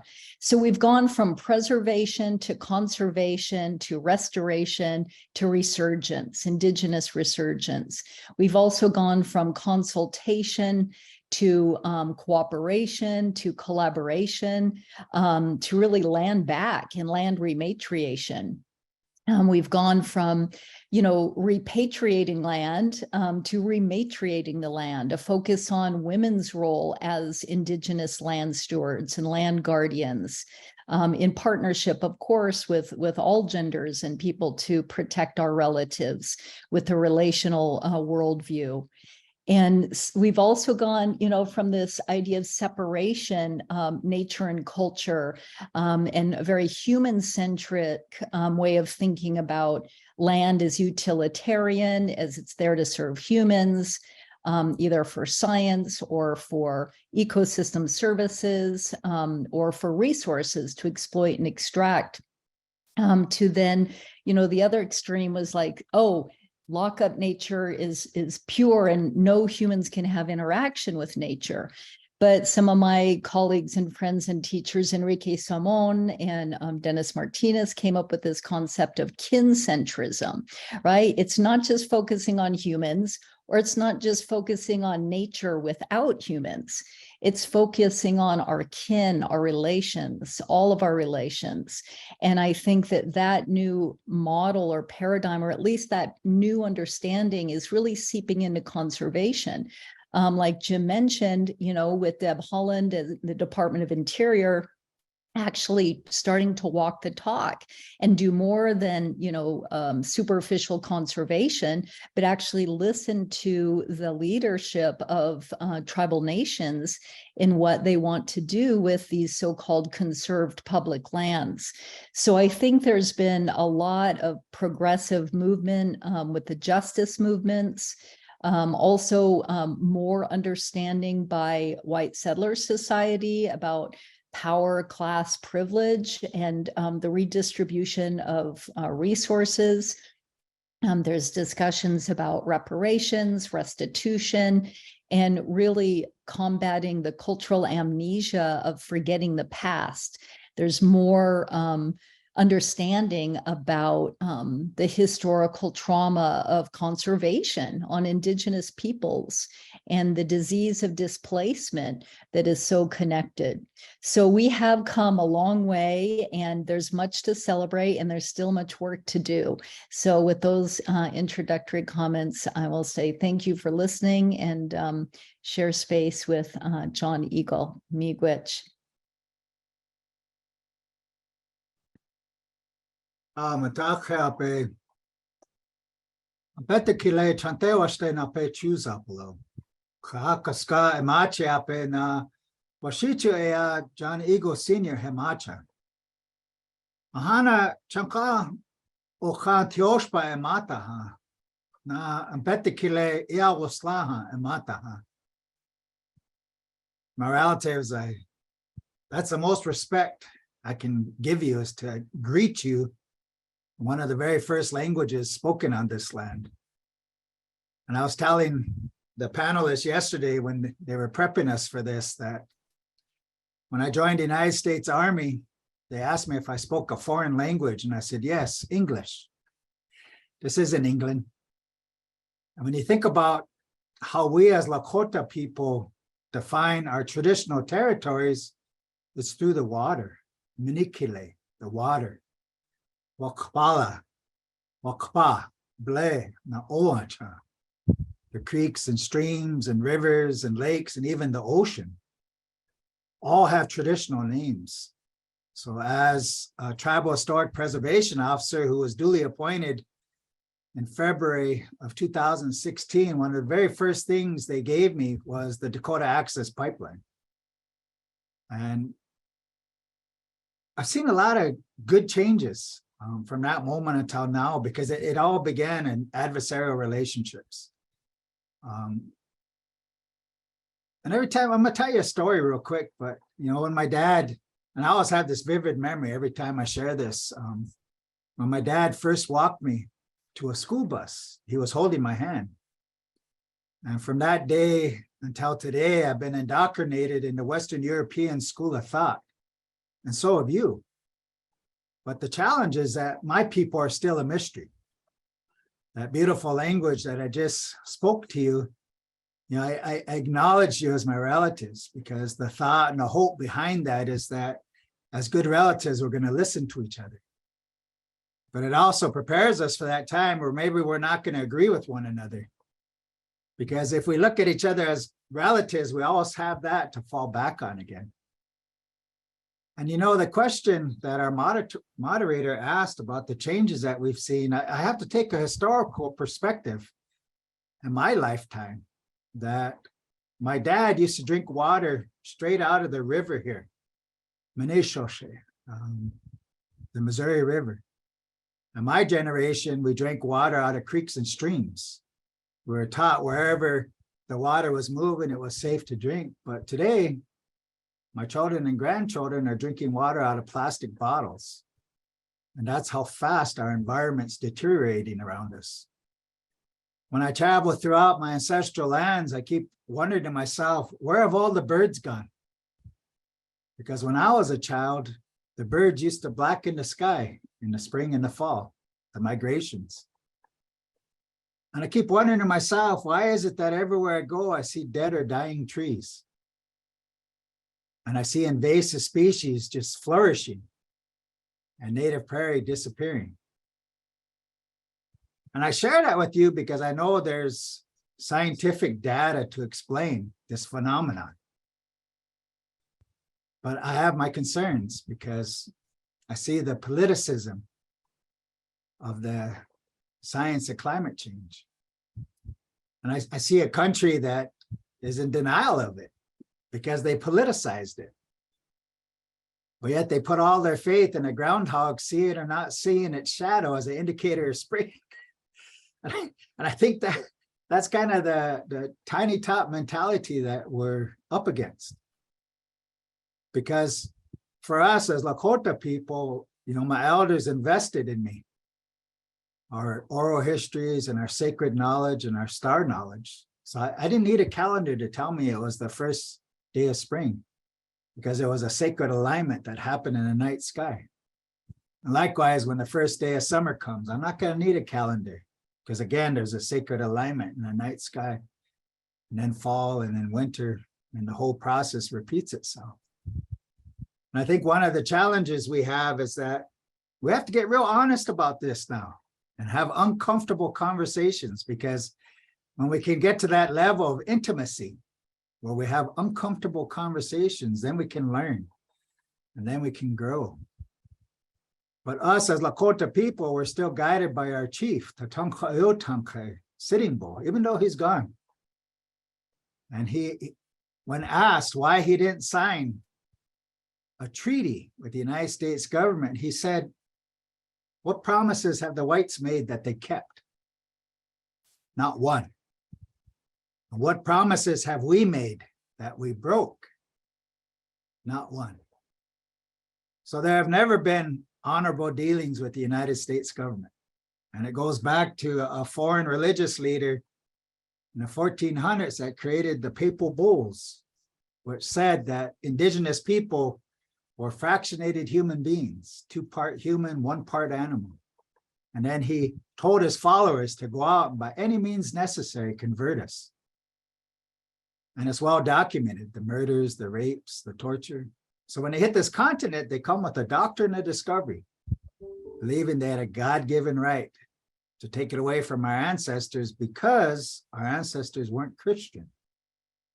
And when they reach this beautiful river that you can't see, that's over my shoulder outside this window, they come in manifest destiny. And they created the narrative that this land is undeveloped, but it was highly developed trade networks. And in a consultation meeting in Montana, an archaeologist asked me, well, define for us a site boundary. So I said, coast to coast, pole to pole. Wherever my ancestors walked, you're in a site of religious and cultural significance to me and my people. And therein lies the challenge, because sometimes some of these places are of such a sacred nature. I shouldn't have to tell them what I'm looking at. They just need to accept that this is a site. Because sometimes these things are of such a sacred nature and have such an ancient law. We can't even talk about it if we're not in the right time of year. Because some of our sacred knowledge can only be spoken after the first day of winter, and it can't be spoken again once the thunders come back. So we get locked into these situations. And I like to tease archaeologists. I said, you know, the situation you put me in, that's like if I was to follow you back to your home and you to take me into your place of worship. And I followed you into that church with a shovel and start tapping the ground. Are you sure this is a place of worship? Are you sure you speak to your higher power here? Because that's the situation that we get put in. And it's why in that video, some of you might have watched, you know, we said the context of American archaeology and American anthropology should be looking at native languages, native oral histories, and sacred knowledge as the database to understand these things. And while I think there's some really good things happening with this administration, you know, our relative Jim mentioned Bears Ears. And, you know, they used to attach words to monuments like that in perpetuity. And they taught us to think that that meant they were going to be protected forever. But what we witnessed with the previous president is a president can wipe that word away and attack these sacred places. So in this administration, we got to start thinking beyond this administration. How do we keep this relationship going? How do we keep these efforts going beyond this administration in the event that President Biden isn't reelected again? And I want to caution on the use of those words, co-management and co-stewardship. We don't like those words, and we think they should be wordsmithed to come up with a term that we agree with, because when I think of co-stewardship, I think of the Middle Ages in Europe, where a lord owned the land and the peasants worked it for him. And the lord took what he wanted, and what was left, the peasants had to distribute amongst themselves. So they come to us wanting to enter in an agreement and co-stewardship of our sacred Black Hills. And we told our council, no, don't enter into that, because the Black Hills belong to us. They never did belong to the United States government. So this is just my thoughts and my opinions, but I believe that everybody, all these panelists, that everything that they're working on, that hope and that prayer should be that it's all successful. Because I got to witness something. 2016, in our resistance to Dakota Access, it began with a prayer. We went into ceremony. That's how we started our resistance. And we saw that prayer go all the way around the world. We saw people from all over the world holding up banners saying, "Stand with Standing Rock." And that war cry went out, "Miniwichwani," water of life. And I got to witness over 350 tribal nations come to Standing Rock in defense of our water. And I got to witness the unfortunate end of that. But I went back there when it was all over and the camp was gone, just to remember the songs that I heard, just to remember the prayers that I heard. Because someday our grandchildren and our children, and maybe even those not yet born, they're going to look back at all those videos. They're going to look back at all those pictures. And they're going to know that even though we're not ever going to meet them, they're going to know that we loved the thought of who they were. That we loved that thought of who they were so much that we were willing to stand with each other in solidarity and unity. Not only tribal nations, but our allies as well. And that's why as Lakota people, we refer to you as our relatives, Matalkoe, because we truly are related to one another. And I want to thank you, and I'm very humbled, to have been asked to be a part of this, because for us, it's our people that tell our story. And it's our people who define us. And my people call me a horseman. And it's a very honorable title to have received. So, thank you for listening to me. Thank you. Those were really important remarks. And I think that they really helped to ground us in the history of stewardship, or lack of better, not stewardship, but care that Indian nations have had with the lands here. And I think that it's really interesting, the histories that everyone's referring to, their personal experiences working in conservation kind of speak to this, like trying to reground the conversation into our own knowledges and our own histories as Indian people in the Americas, and thinking about like what you were talking about, Jim, with the Rio Declaration, and how that became a way that certain conversations shifted. And still, what happened there was, a re-articulation of sustainable development and ideas of capitalism that are now being, criticized, like thinking about how to make capitalism work more in the language of sustainability. So sometimes the message is lost, even when these interventions are being made in these forums, in these conservation meetings over the years. And so, and you're all on the front lines of these conversations all the time. So I'm wondering, now we have an opportunity, you have a lot of people sitting here listening to what you're saying.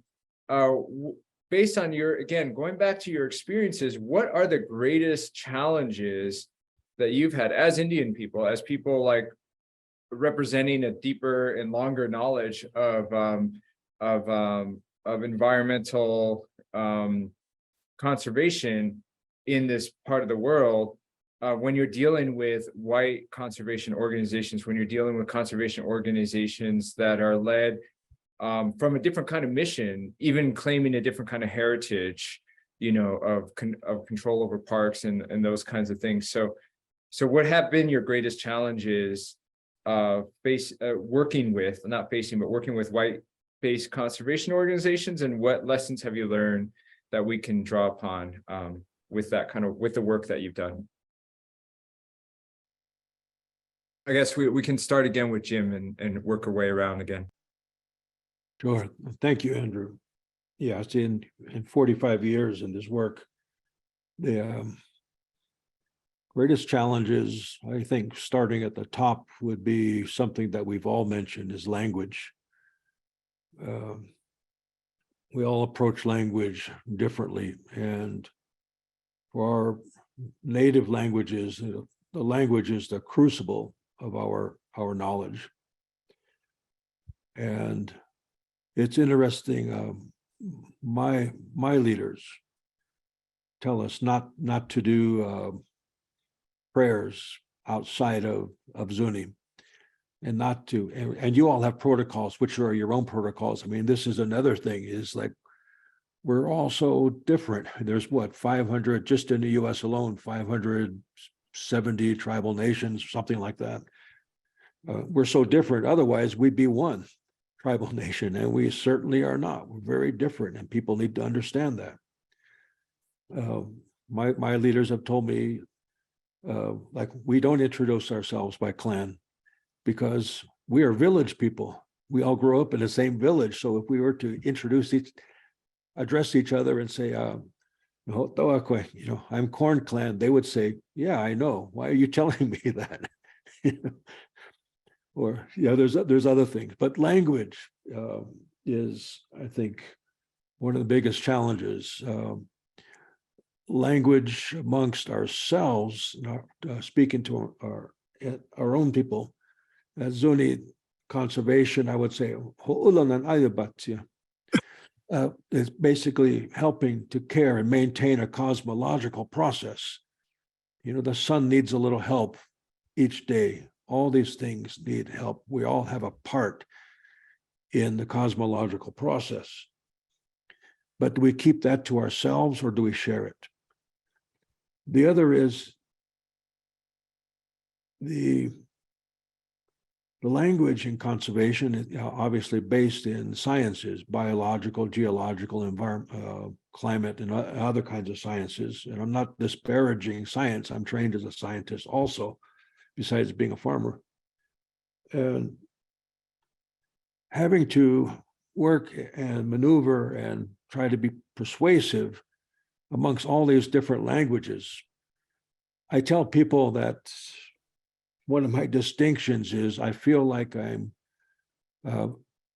riding two horses at the same time, one foot on the horse of tradition and my own values of home and language and such, and the other foot is on this horse of modernity, zooming with all of you now, you know, using English language, using scientific or even Latin language, and all the rest, you know. So I'm riding two horses at the same time, like in a rodeo or something, you know. It's like we have to work twice as hard as everybody else. That's a huge challenge.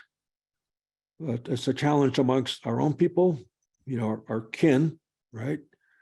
Like, how do we talk about some of these words that are coming out of scholarship and the academy, which are very valid and good words, but how do we explain that to my cousin and my auntie?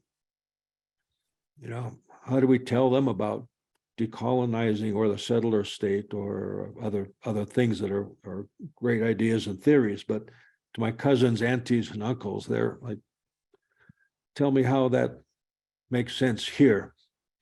That's a challenge. And then, of course, working within conservation organizations. As I said earlier, I joined conservation organizations because I thought it was a huge stretch. I could condemn them from the outside, or I can say, well, damn it, I'm gonna get in here. And I'm gonna keep raising my hand in those board meetings until something changes.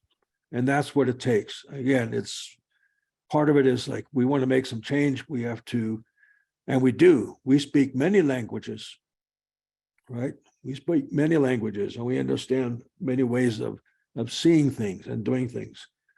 So greatest challenge to me has been language. Trying to be persuasive amongst our own people, other people, among scholarship, among this community, getting into the boardrooms and lecture halls and using the right language to persuade people and help people to understand, make sense. Yeah, we speak many languages and it's not easy, but we are serious and capable people and we can do that. Melissa, can you go next? Yes, thank you. So what are some of the major obstacles in this work of indigenizing conservation? What are the greatest challenges working with white based or white dominated conservation groups? Right, yeah.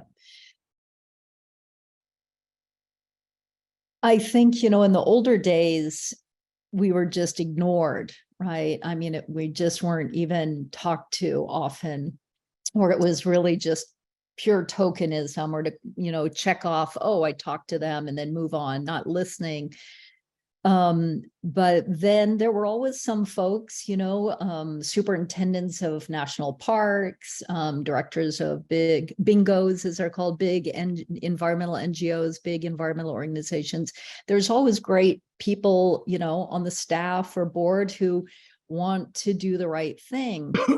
So then we go through our time and labor to build relationships with these folks, whether they're, in museums or agencies or organizations. And that takes time to build trust and develop those relationships so that we can start working together. And folks practice humility, or at least wanting to learn a different way of doing things. How would indigenous folks from this land take care of, your ancestral places? But then those folks often move on, or they don't have power. They are hitting the same wall we're hitting in terms of trying to get changes happening with just take gathering rights or cultural burning, I'll say in Northern California, where I've had more experience. And you may find some land managers who completely get it and they want to, make something positive happen, but then they move on. They get transferred to another agency or to another site, or whatever happens. Life is always changing. So then we have to start over and start a new relationship with those folks. And I did a lot of work with the early California Indian Basket Weavers Association and tried to build a lot of partnerships with different land management agencies, as well as private land trusts and conservation groups. And that we always hit that wall. So I think that's one obstacle, but, even a more insidious one is that, people sometimes in power have the best of intentions and they say they want to do change, and but they don't know how, or they don't really want to have structural change, and then it becomes kind of tokenism. So I think we've got to change this whole mindset and flip the power dynamics. I think co-management can work if tribes have 60% of the power and, the environmental groups have 40% of the power. If the tribal nations or indigenous organizations have precedent and have more power than the other groups. I think there's some precedent for that in New Zealand with the Maori, with some of their co-management of parks and stuff. The Maori actually have more, 51% even, control and say so over the settler, governments. I think co-management can work with that. Like maybe Bears Ears will be an example of that, where the tribes will really have the upper hand, so to speak, in terms of their agendas being prioritized. So I think that almost psychological habit of extractivism and tokenism and belittling Native peoples is still very prevalent in, universities and science and conservation organizations.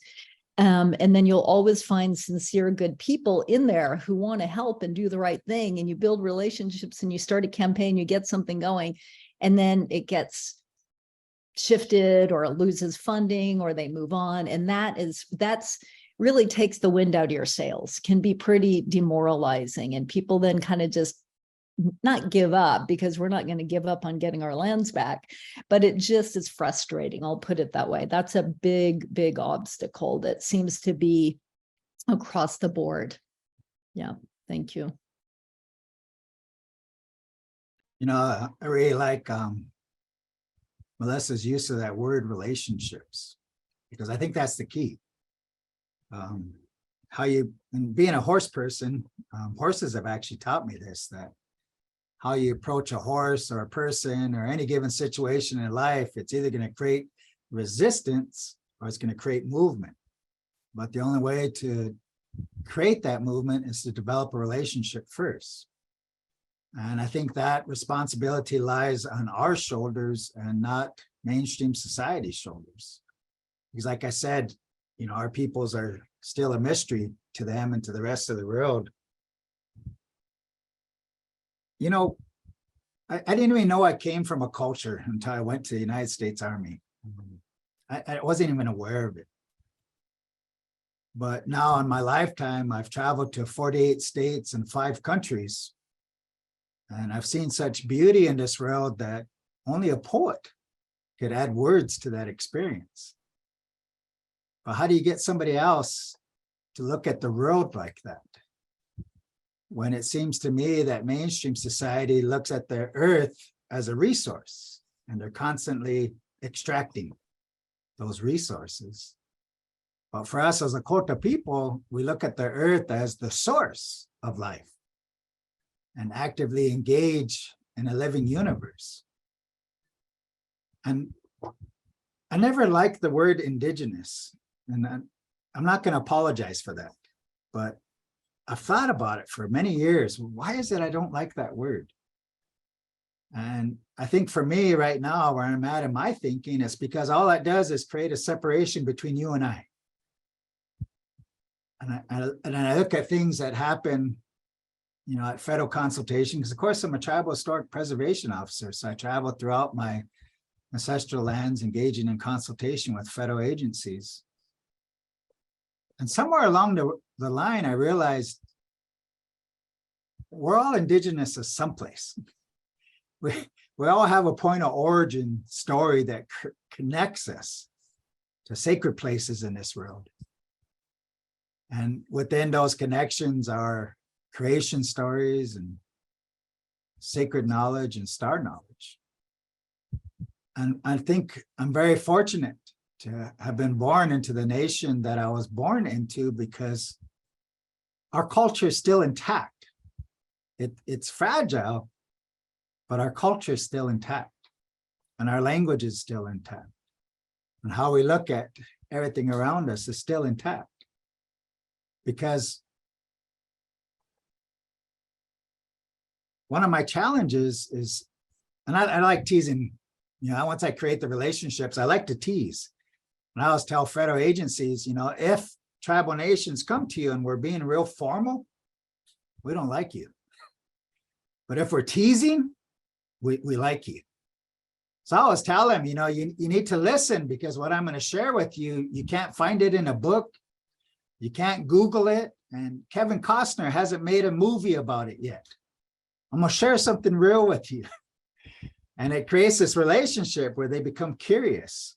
And somewhere along the line, I realized what was happening is that it was their ancient DNA that was waking up. Their ancient DNA that was waking up. And I like to tell them stories like, You know, how I mentioned these changes of the seasons, right? And how these sacred alignments in the sky and connection to these sacred places on earth and sacred places on earth and sacred places in the sky. You know, we're in spring, and then it's going to be summer, then it's going to be fall, and then winter, and that whole cycle repeats itself. You know, we're inhaling oxygen and exhaling carbon dioxide. Trees are inhaling carbon dioxide and exhaling oxygen. Water evaporates, comes back as rain, comes back as snow. Ancient cycles, ancient cycles. And the earth, grandmother earth, you know, it may look like and feel like we're sitting still, but we're not, because we know that is moving. She's revolving around the axis. And likewise out there in the universe, you know, she's revolving around around the sun. And happily, the moon is revolving around her. And all of her relatives out there in the universe, there's that same sacred motion. That same sacred motion. The mainstream society, when technology made it possible, because ancient peoples have always been staring at a night sky and contemplating their place in the universe, when mainstream society was capable, they threw something out there into the universe. And then it starts sending images back. So what do we know of the galaxies? We know that the galaxies are shaped in spirals. That spiral is right here in your fingerprint. That spiral is right up here on top of your head. That spiral is right here in a horse's face. If you cut a tree, it's there. These sacred connections. So if all we see with our eyes, we're always going to be limited in what we perceive in this world. But if we can learn to see with that heart and with that spirit, we can look all the way out into the universe and acknowledge our relationship to everything in creation. Because the earth isn't a resource, she's the source of life. So the challenge then for me is, you know, like I said, our people tell our story and our people define us. And my people call me a horseman. It didn't matter what degrees I went after. It didn't matter what titles I attained. That's how my people call me. So all I know how to be is Lakota. I don't know how to be anything else. I wasn't born into other nations. I was born into mine. But I've learned that in sharing my truth, my perspective, that we can get into deeper conversations, deeper cultural conversations, because people think that culture is about race and ethnicity, but it's not. It's about family. It's about relationships. And when we can tap into that with each other, then we can speak our truths to one another. Like how I said when I first started, then we can be good relatives and listen to each other. Thank you for listening.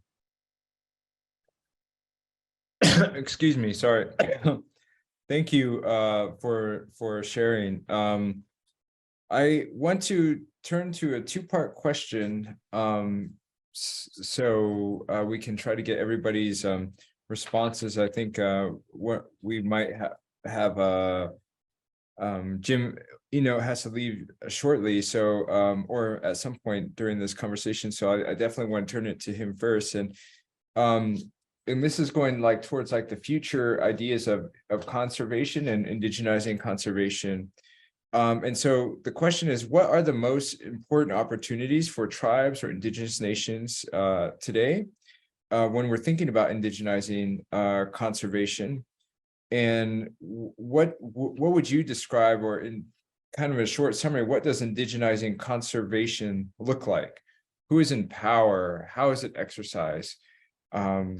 Beyond just kind of stereotypes that people might have, but like actually like what does empowerment of tribes look like when we're talking about indigenizing conservation? So I'll turn it over to you, Jim. Yeah, sure. Thank you, Andrew. Thank you, John and Melissa, again.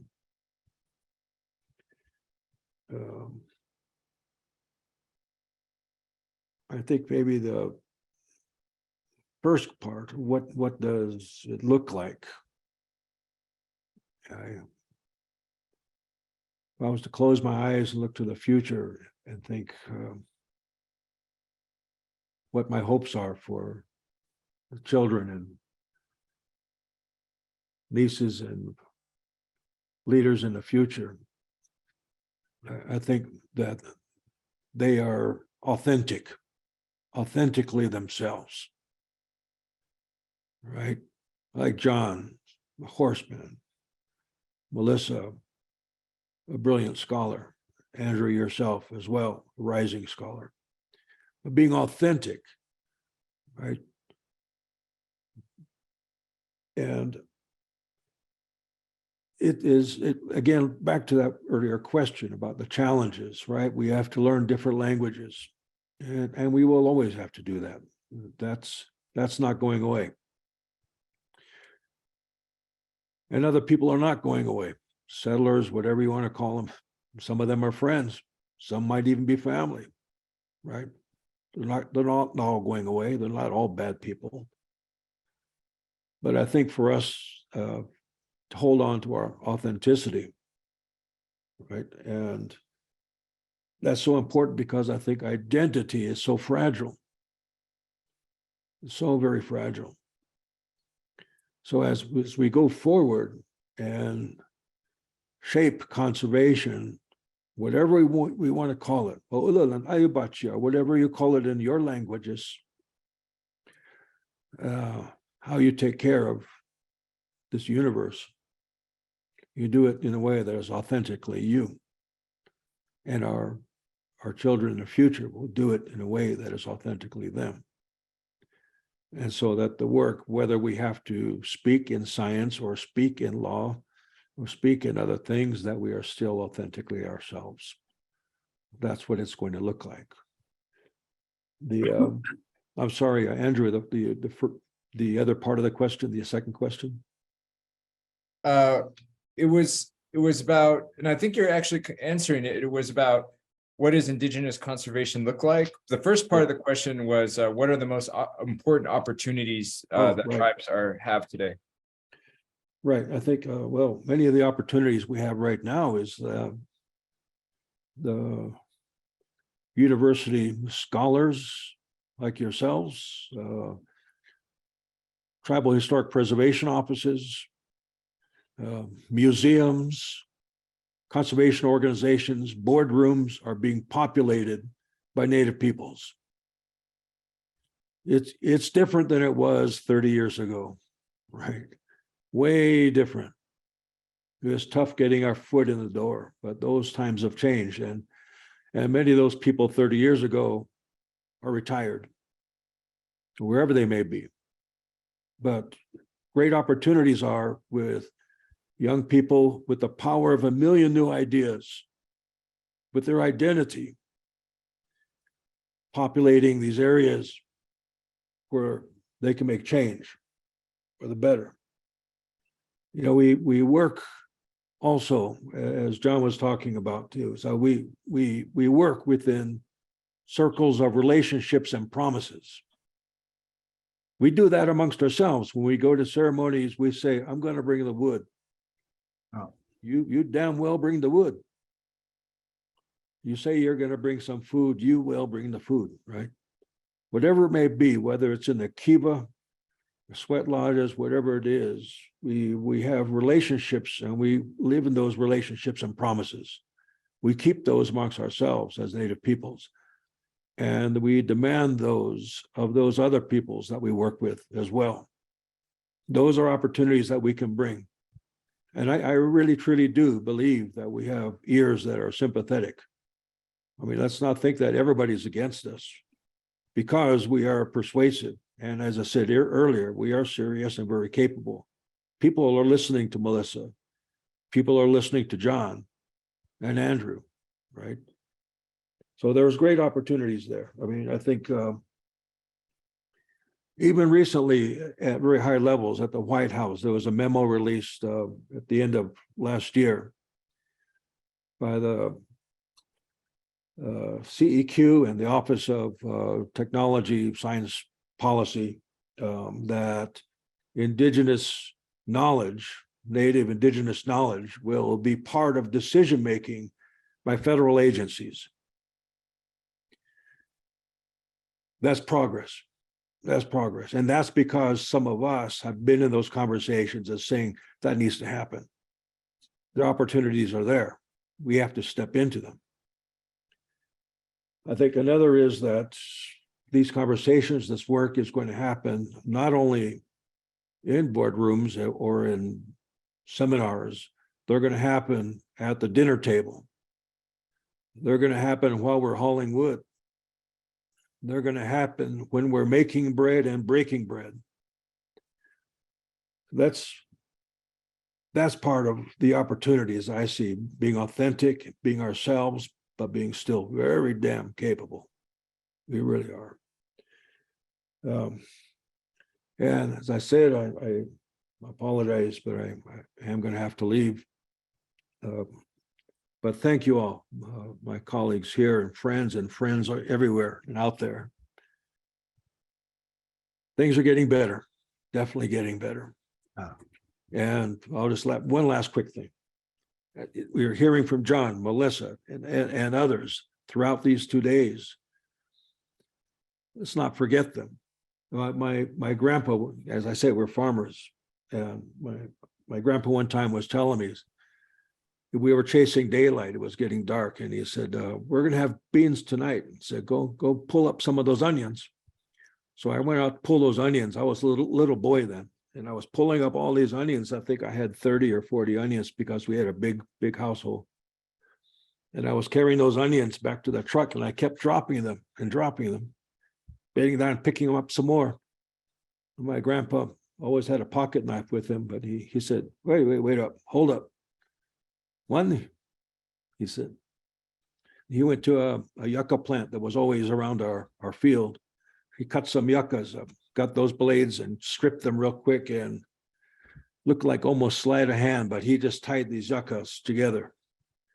And then he quickly wrapped it around these bundles of onions, cinched it, handed me those bundles of onions. And he said, one of the first things you need to learn, that we all need to learn as human beings, is how to tie things together. Thank you all. Oh, thank you, Jim. Thank you. We really appreciate it. Thank you for sharing your experience and your wisdom in the work that you do. I want to turn the same question over to Dr. Nelson and ask, from your perspective, what are the most important opportunities for tribes or indigenous communities? And I'm using that language purposefully. And I think this kind of speaks to some of the work you're doing, because tribes, the way I'm referring to them, are like federally recognized lands, reservation lands. They have a different kind of status compared to non-recognized tribes. And that's what you were talking about originally with the land trusts and as a strategy that you were talking about. And I imagine most people on this Zoom webinar don't understand much about Indian land history, and so it might be too much to try to educate people about at this point. But that's why I'm saying either tribes or Indian or indigenous communities, when thinking about this larger ideal in this conversation about indigenizing conservation. So again, what are the most important opportunities? And then the second question is, what does indigenous conservation look like in practice? Great, thank you. Yes, I think there are a lot of opportunities that I think Jim alluded to. I mean, Native people are getting invited to serve on boards and to become paid consultants, paid advisors.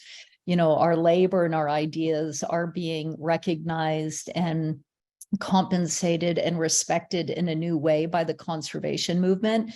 We're moving away from, again, that superficial tokenism and consulting, taking up a lot of people's times without really listening or utilizing the information shared or compensating folks for time and travel.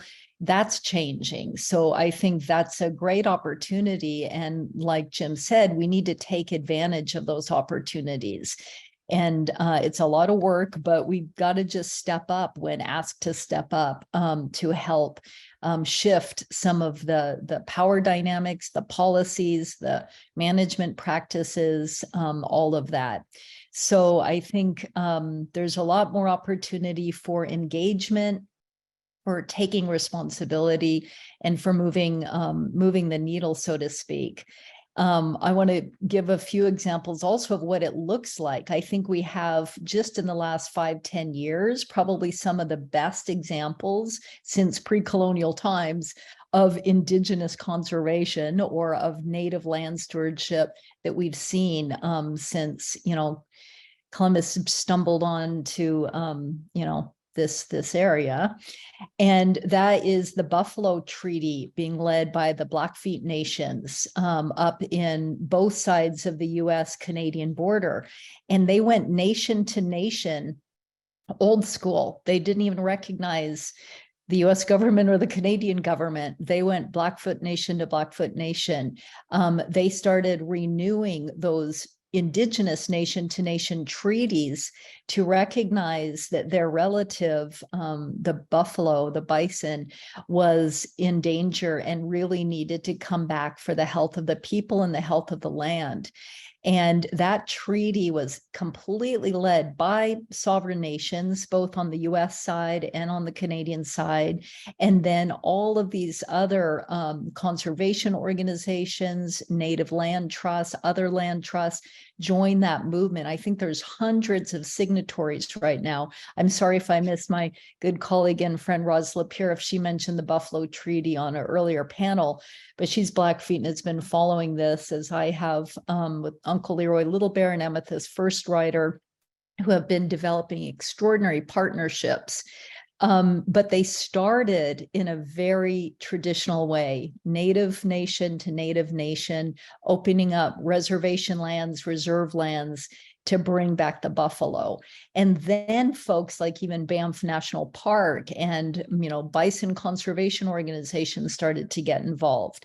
So that's what, indigenizing conservation looks like to me in terms of native-led movements, and it started purely Indigenous, and then other partners came in. So the Buffalo Treaty is a wonderful example. That's what it looks like. I think also up in Canada, there's a thriving tribal parks movement. And again, both First Nations, Inuit, and Métis, the three Indigenous peoples of Canada, recognized, but also Native-led organizations and communities. Cooperatives, culture camps are really revitalizing the way that we are managing and caring for lands through this tribal parks model. And there's a lot of information out there if folks want more about it, but it was started in British Columbia with the Nuu-chah-nulth people saying no to timber clear cutting of their sacred forests and their islands, Mears Island up in the Tofino area in the 80s, a little over 30 years ago. So that tribal parks movement really got started. Likewise, the Intertribal Sinkyone Wilderness Council in Mendocino County was one of the first native land trusts, an intertribal cooperative to protect land that also had been extremely decimated by the timber industry. So there are so many great examples. I think the land back and land rematriation movements that are being defined, they're being self-determined defined. So there's no one size fits all. The way the Ohlone are doing it in Oakland are going to be different from the way the Ojibwe are going to be doing it in Minnesota, are going to be different from the way, Pueblo youth are going to be doing it in New Mexico. But it's really retaining that responsibility and that sacred obligation to care for our relatives in an honorable way, what we often call the honorable harvest, and really living those original instructions, not just as a theory, but as a lived embodied experience to work on the land. So I think today we have many, many exciting examples, and that's just a few from US and Canada. If we look globally, there's some other really wonderful examples like Parque de la Papa, the potato park in the Andes. The Quechua people are protecting it. Their land conservation is all around their sacred food, the papas, the potatoes. So it's directly linked to their agrobiodiversity and their food security and their food sovereignty, and praying to their mountains and the connection between agriculture and the stars and the mountains and the watersheds. So that's a beautiful also example of what I would call indigenous conservation, although they're using, you know, their own language to talk about their Parque de la Papa, the potato park. So it's pretty exciting that we're seeing a lot of wonderful and positive examples. I think the relationship with the national park and the federal government is much more complex, complicated, and should really be led with the tribal nations, the federally recognized tribes when possible. But I also know that some national parks, even the one I've worked in many years, the Presidio National Park, a former military base, that is, you know, a unique urban national park. They have agreements with the local Ohlone people who are not federally recognized, but that Ohlone folks have even exclusive access to parts of the park for ceremonial use, which is pretty amazing given they're an unrecognized tribe where there's many different Ohlone bands and groups. So there are some people in parks who are trying to share power, give up power, open up spaces for Native leadership in a substantial way, not in a superficial way. So those are just a few examples. Miigwech, thank you. Thank you. I'm trying to take notes on all of these great examples that you gave. This is really, really informative. I hope everybody's appreciating the knowledge of this panel. This is really like robust information you can't get anywhere else. So with the remaining time we have, I'll turn it over to John Eagle to give us his thoughts about what are the most important opportunities for tribes in indigenizing conservation or making it Native voices more heard, or empowering tribes in conservation efforts. And what does indigenous conservation look like in practice? Interesting question. You know, I think I hope I don't offend anybody, but you know, this is my tribal ID. And it states that I come from the Standing Rock Sioux tribe. But those 4 words don't accurately reflect who I am. That's who the United States government says that I am. Then on here is my enrollment number, because I'm enrolled in a federally recognized tribe. But you know what? All that does really is give testimony to the fact that my parents had to prove and justify my existence by blood quantum. But the only thing that mainstream society keeps blood quantum on are horses, dogs, and Indians. So why would we allow a foreign people to control our narrative? And unfortunately, that's the issue. That's the problem. Is mainstream society controls our narrative, and we need to take it back. We need to take that narrative back and not allow them to define who we are. Because it doesn't matter, in my opinion, if you're federally recognized or if you're not. We're still here. And that's what's important, is that we're still here. And I keep thinking about, you know, for us, like, they talk about things like historical trauma and intergenerational grief, and they talked about it so much that it created resistance. And some tribal people no longer wanted to talk about those things. But I look at it like this, you know, is that America can talk about the Holocaust that happened in Europe, but they don't like to talk about the Holocaust that happened here. That in some estimations, 60 to 100 million Native Americans died because of that Holocaust. And tribal people have a tendency to focus on everything that we've lost. And then it creates this dismal picture, and people lose hope, people lose motivation. But we ourselves have to change that paradigm. And instead of focusing on everything that we lost, let's focus on everything that we still have as a people and rebuild our nations from there. And I think that's one of the ways that we can take back our own narrative. Because the telling of my creation stories gives me culture affiliation to the land, to the water, and to the air, going back to the beginning of time. And in my creation story, they say, Ahana Oyate Wajila, that long ago there was just one people here. We're all descendants of that. We're all descendants of beautiful people, beautiful cultures, beautiful languages, deeply connected to our environment. So why would we allow a foreign people to control our narrative? When those of us that come from this part of the world, if you were to swab our DNA and send it off and study it, you're not going to find our DNA anywhere but here. All the way from the North Pole down to the farthest south where the people are. You're not going to find our DNA anywhere but here. And I think we have a responsibility to the future generations, to those not yet born. I had a grandfather that said, he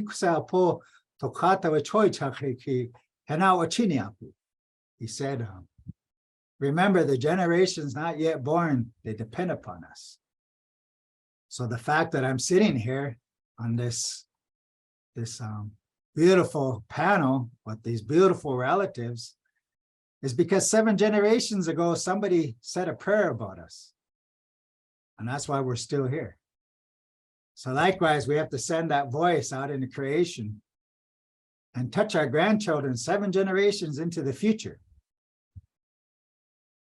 so that they know that we cared about them and we loved them so much that we stood with each other to ensure that in the future they were going to have good land, clean water, pure air.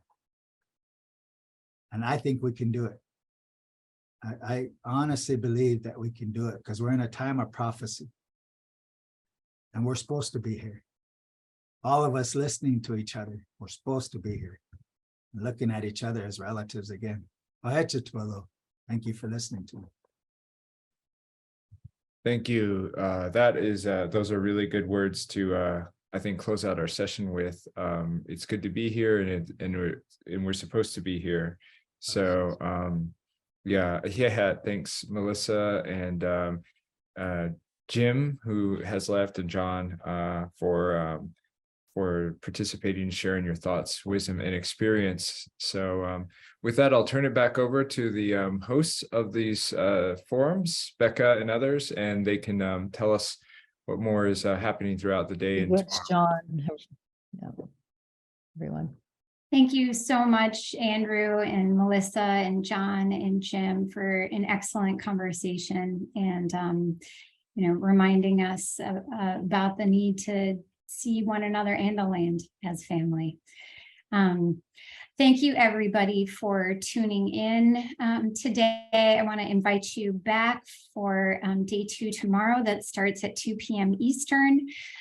We're joined by Suzanne Schoenharjo, poet, writer, lecturer, curator, policy advocate, recipient of a Presidential Medal of Freedom. She has helped Native peoples recover more than 1 million acres of tribal lands and protect many sacred places.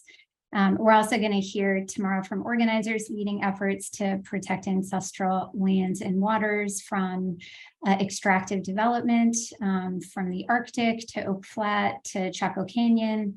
We'll hear from legal activists and Native organizers working to